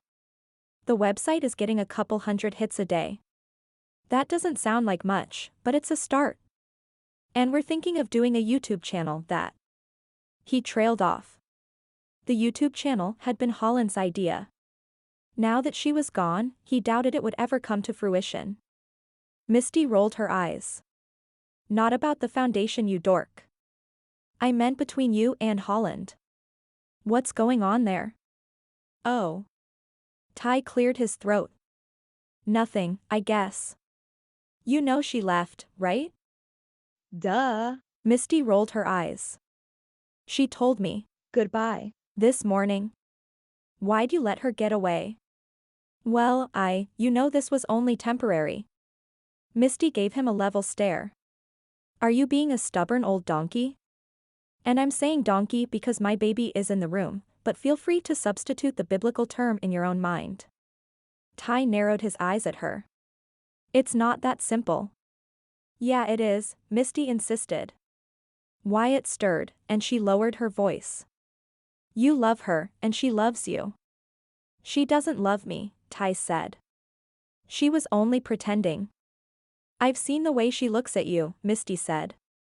And the way she looks for you. She lights up when you come in the room. She's the best thing that's ever happened to you, and if you weren't so thick, you'd tell her so. Ty's heart was racing. But you don't know. I know all about the stupid California guy, Misty interrupted. Girls talk to each other, remember? Holland knows she got it wrong, knows he's a dirtbag, and she misjudged that guy from the start. But I'm betting you didn't really give her a chance to explain, did you? But Misty was on a roll. I love my boy more than I ever thought possible, and I wouldn't change him for the world, she said. But I wish every day that I had someone to share him with. A daddy who loves him as much as I do. Her voice caught. I know that you're going to help me and make being a single mom a whole lot easier for me than most. But it won't be the same as having a husband and a father. It won't be the same as having someone of my own to love. When you find that, you have to fight for it and protect it, because it's precious. As tears flowed down her cheeks, she yanked an extra baby blanket from the stack at the edge of the bed. Sorry, postpartum or something, she mumbled, burying her face in the blanket. When Misty finally dropped the blanket, her eyes were steely. I'm an emotional mess, but that doesn't mean what I said isn't true, she said with a small smile. She loves you. Ty sat quietly, stunned. Holland loved him? He stayed until Wyatt woke up, hungry as usual. Giving the baby back to Misty, he left, closing the door behind him so she could have some privacy. He wandered into his bedroom, a place he hadn't really been for weeks, not since Holland had come. He'd popped in for clothes or a few items he needed, but mostly he'd left it to her. The room smelled faintly of Holland's crisp, ocean perfume. The bed was neatly made, and his t-shirt quilt was folded at the bottom. The weight in his stomach was like a brick. He missed her already. So what was he going to do about it? Misty's words echoed in his brain. Love was precious, and no matter what else, he knew he loved Holland. He couldn't just let her slip away.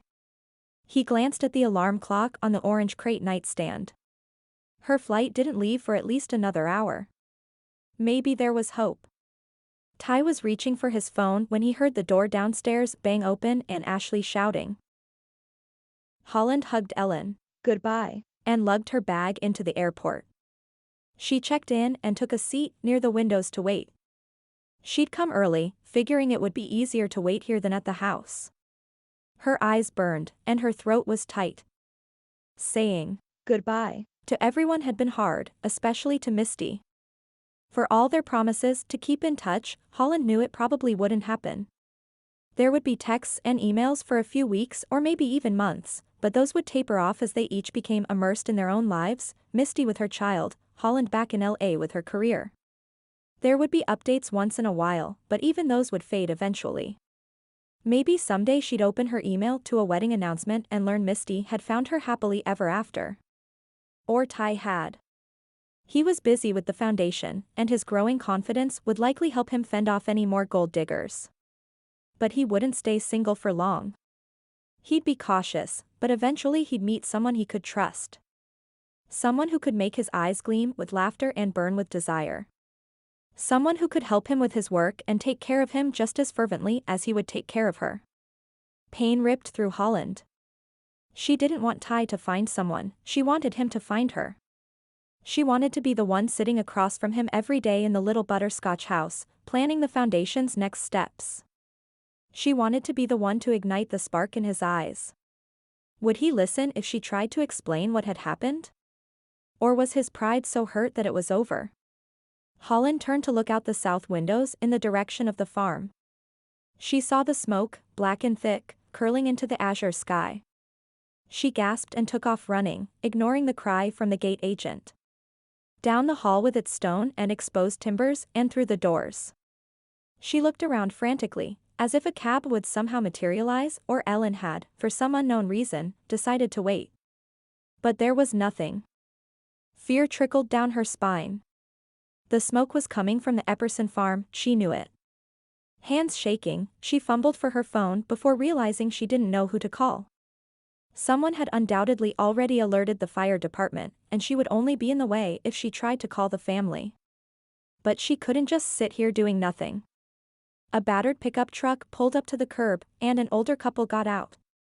The man unloaded a bag from the back of the truck, deposited it on the sidewalk, and wrapped his wife in an embrace. I'll be back to pick you up on Sunday night, he said, giving her a final kiss. The woman went toward the airport and the man began climbing back into the cab of his truck. Wait. Holland raced toward him. He stopped and gave her a puzzled look. I need to get out there, could you give me a ride? She pointed in the direction of the smoke. The man's eyes widened, and he nodded. Of course. Thank you so much, Holland gasped with relief.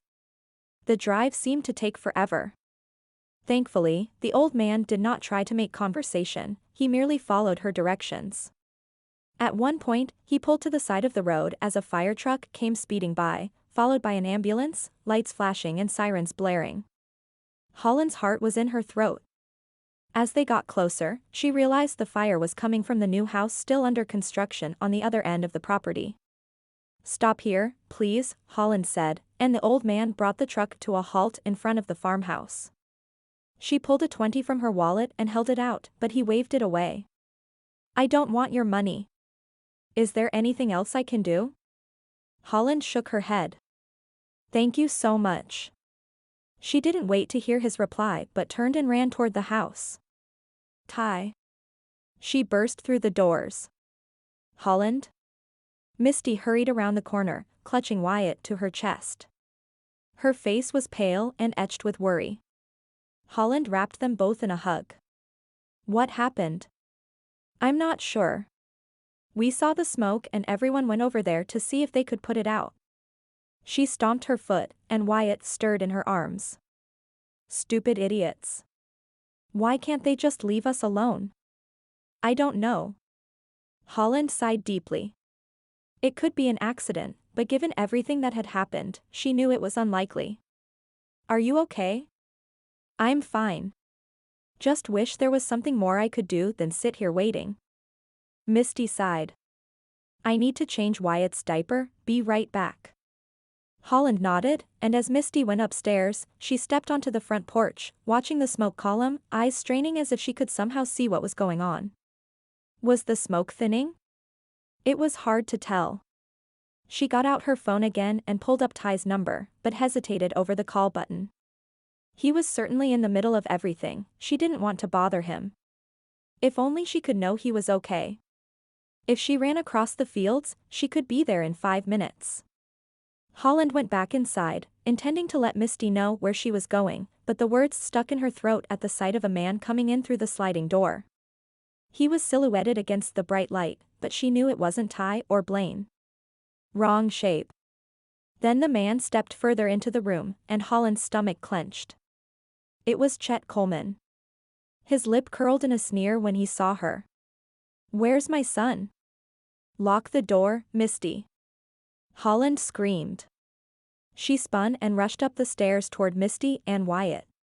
She made it halfway before Chet caught her, grabbing her ankle and pulling her down.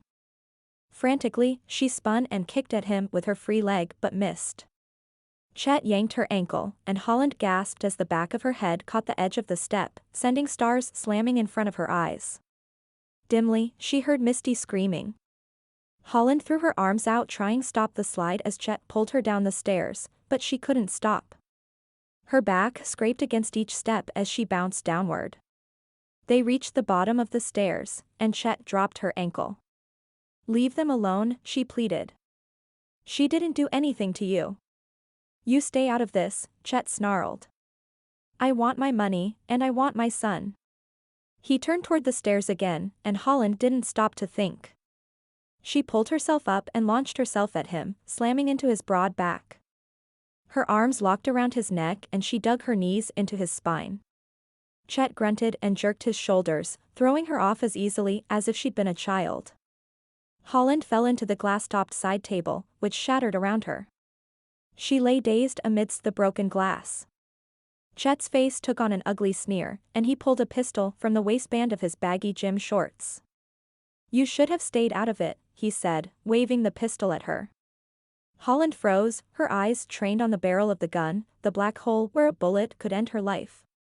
"Chet."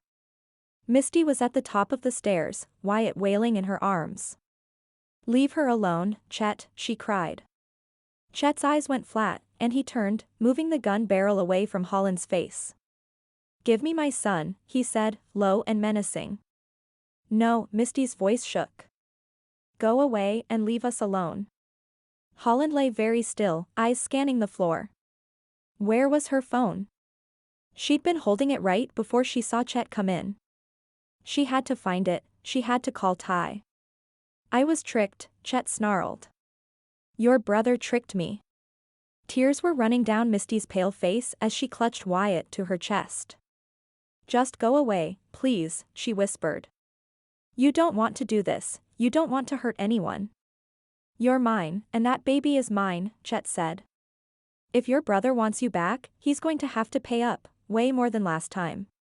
He started toward the stairs just as Holland's fingers curled around a piece of broken glass from the table. She lunged at Chet, slicing forward with the broken glass as quickly as she could. She felt it hit something as the glass turned warm and wet, and the pain racing up her arm took her breath away. Chet screamed and jerked around, his face a mask of hate that seemed to have lost all resemblance to a human being. Holland felt his hands closing around her throat. He was yelling something ugly, but everything was fuzzy, and she couldn't understand what he was saying. Somewhere far away, Misty was screaming. Holland's hands were slick as she grappled with the fingers at her throat, trying frantically to pry them free. It was no use, she was dying. Black haze flooded her vision. There was a grunt and the clenching pressure around her throat was gone. Holland had a glimpse of Ty looming above her, his face dark with fury. She gave a shudder, and the darkness closed in. Holland? There was something about the voice, like a warm blanket that she wanted to pull tighter around her shoulders. Her eyes were too heavy, opening them was too hard. All she wanted was the blanket, that soft, warm voice that somehow made everything okay. Holland? Can you hear me? You need to open your eyes, love. Please? She moaned and forced her eyelids open. They weighed a ton, like she was wearing lead mascara. Ty's face was inches from hers, his eyes clouded with pain and concern. In a split second everything came back. Misty? Holland's voice came out as a raspy whisper. She tried to move her head and found she couldn't. Around her, the room buzzed with activity, shadows racing along her periphery. It's okay. You're going to be okay, Ty said quickly. You're in a neck brace and strapped to a backboard. The EMTs are taking you to the hospital. Misty? Holland tried again. She and Wyatt are fine, Ty said. He reached out to brush a strand of Holland's hair back from her face. You're pretty banged up. We'll know more once you've had some tests. But there's bruising around your neck, the paramedics think you probably have a broken rib or two. He hesitated. And you have some pretty deep cuts to your fingers. You might need surgery. She tried to raise her hand, but couldn't with the straps in place. They've given you some morphine for the pain, and we're just about ready to roll out. Tears stood in Ty's eyes. I'm so sorry, love. I should never have let you go. Not your fault, Holland rasped. Mr. Epperson, we're ready to go, a disembodied voice said somewhere near Holland's right ear. Ty nodded. I'll be with you the whole time. Okay, he promised. Okay. She focused on his brown eyes, wanting to say more.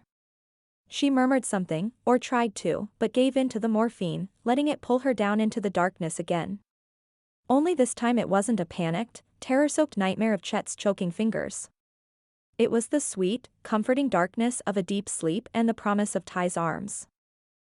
Ty stood in the florist's shop staring at the humongous bouquet of roses on the counter. He really should have considered how he'd hold the flowers on the drive to the hospital. He'd just paid for them, but now what?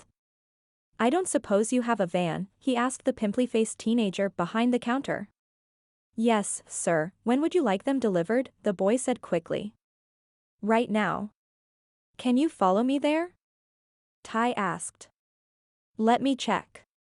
The boy ducked into a nearby office, and there was a murmured conversation. Nadine, the store owner, came out, tucking her straggling blonde hair back into her bun. You need these delivered? She asked with a small, knowing smile. Ty grinned sheepishly. When he'd ordered a bouquet of 5 dozen roses, he hadn't really realized quite how big it would be. The vase was the size of a bucket. But they sure did smell good. Yeah, I guess I do, he said. But can you come now? I kind of want to surprise her with them. It was no good waiting for the flowers to be delivered to Holland's hospital room. He wanted to walk in with them. All part of the effect. See? He was learning all kinds of things about image. Nadine returned his smile and reached into the pocket of her apron for her keys. You got it. I'll be right behind you. They reached the hospital 30 minutes later, and Ty took the flowers from the florist. He handed her a 50. Thanks so much. See you tomorrow, Mr. Epperson. Nadine smiled and gave him a little wave as she left. Ty wrestled the bouquet onto the elevator and down the hall, ignoring the amused glances from the staff. It was almost like no one brought flowers to sick people anymore. Holland's door was closed. He knocked softly before pushing it open. She was sitting up in bed, her long black hair pulled into a knot on top of her head. She didn't have any makeup on, and somehow she made the loose hospital gown look like high fashion. He caught his breath. "You're the most beautiful woman in the world," he said. "I must still be on the good drugs. That bouquet is talking to me," Holland said to Misty, who sat beside her holding Wyatt. She laughed. "They're beautiful, Ty." "Thank you. But I don't know where you're going to put them." Ty shifted the bouquet and looked around. Every shelf, windowsill, and table was already covered with the gorgeous arrangements he'd brought her earlier. "The nurses are telling me they'll have to start moving these out of here at night, or I'll be in danger of oxygen overload," Holland teased as Ty squatted to set the bouquet carefully on the floor. He grinned and came to her bedside, leaning down for a kiss. "How are you feeling?" "Still a little lightheaded if I move too fast, but pretty good. The doctor came by this morning and thinks I should be able to go home tomorrow. Said the stitches are healing nicely." Holland held up her bandaged hand, where the glass from the shattered table had cut deeply. Ty had brought in the top hand specialist in the country to perform the delicate surgery. "Does he think you'll have full movement?" he asked, giving voice to his biggest fear. "Yes, he thinks so. I'll need a little physical therapy, but after that I should be good to go." Her face hardened. Even if I didn't, it was worth it. She'd been aiming for Chet's leg and missed, but Ty knew she was prouder to have given him what would be a lovely long scar on his butt instead. As for the rest of the injuries, Ty still felt he'd let Chet off easy with only 2 black eyes, a busted-up lip, and bruised ribs. He still couldn't think about what might have happened if Misty hadn't called him. The sound of the screams over the phone and the memory of his dead sprint across the field toward the house would be with him for a long time. But it was over. Chet was in the county jail awaiting trial for a list of crimes including attempted murder, attempted kidnapping, and arson. The prosecuting attorney expected he'd be locked away for a while. The dream house he'd burned would have to be rebuilt, but Ty didn't care. His loved ones were okay. That was all that mattered. Ty picked up Holland's non-damaged hand from the bed and kissed her fingers. "You're amazing, Miss Morrissey, did you know?" Holland's green eyes softened, and she pulled her fingers from his grip to run them gently over his jaw, through the stubble that he'd let grow back. "You're pretty amazing yourself, Mr. Epperson. If things are going in that direction, I'm out of here." Misty shifted Wyatt in her arms and stood. "Don't worry, Holland, I'll go intercept your parents and tell them you two are having a moment." Holland's parents had flown in the day after the attack, and Ty had rented a private condo for them at the ski resort. They'd been visiting every day, and while over a hospital bed was not exactly the way he'd imagined getting to know his future in-laws, it seemed to be working out well. Not that they knew he was scouting them out as future in-laws. Not even Holland knew that yet. But Ty knew. He was going to marry Holland Morrissey. He'd never been more sure of anything in his life. He waved goodbye to Misty before pulling the chair closer to Holland's bedside. "So they're going to let you out of here tomorrow, huh?" "Hopefully. Do you remember what you told me right before they took you to the ambulance?" Her brows formed an adorable wrinkle as she drew them together and thought. "I remember I felt like I needed to tell you something. It seemed important, but I can't remember. Did I tell you something?" He grinned mischievously. "Yep, you certainly did." "What did I say?" "Well, maybe it was just the drugs talking," Ty said, enjoying the moment and wanting to draw it out as long as possible. "I've heard that morphine can make people say some strange things." "Ty. Tell me," she demanded, swatting him gently on the arm. He leaned in close. "You told me you loved me," he said, his eyes searching hers. "Was that just the morphine talking?" "Only if that means morphine is also truth serum," Holland said, her green eyes softening. "That's good, because I love you too."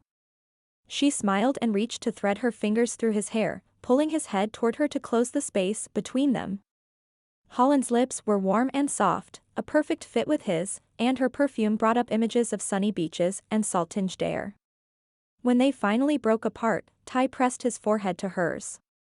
"I know you love the beach and the sun and the energy of LA," he said. "So if moving there means I get to keep you, let's move there. I can run the foundation from anywhere. Or I can be the obnoxious billionaire you told Jamie I was and hire a jet to fly you there at a moment's notice when you get homesick." Holland's laughter filled the room and made his heart leap. "I don't think it needs to be quite at a moment's notice," she said. "Besides, I'm finding that I love Hailey almost as much as I love LA, and I love you most of all." As he leaned in to kiss her again, Ty couldn't help smiling just a little. He may have gotten lucky when he won the lottery, but he'd never felt luckier than he did at this moment, looking forward to a future with Holland. Dear listener, thank you for listening to The Lucky Billionaire. I hope you enjoyed Ty and Holland's story. Continue the series and learn more about Ty's sister Misty, in horses, hayrides, and husbands. Old grudges and ornery cowboys are meant to be broken. Misty Epperson has her hands full with a toddler and a full-time job helping Ty run the Epperson Foundation, the charitable organization he founded with his lottery jackpot. But all the chubby baby cheeks and charity work in the world can't drive away the emptiness hovering over her heart. She yearns for love, but Misty is wary. The last time she gave her heart away, it was returned to her battered and broken. When Misty meets Clydesdale Wrangler, Travis Harper, she's drawn to his quiet strength and easy smile. But Travis quickly makes his hatred of rich people known, and Misty's brother is one of the richest men in the state. When Ty interferes with the Clydesdales' grazing pasture in the name of environmental protection, will Travis consider it guilt by association, or can Misty break this sexy cowboy with the giant chip on his shoulder?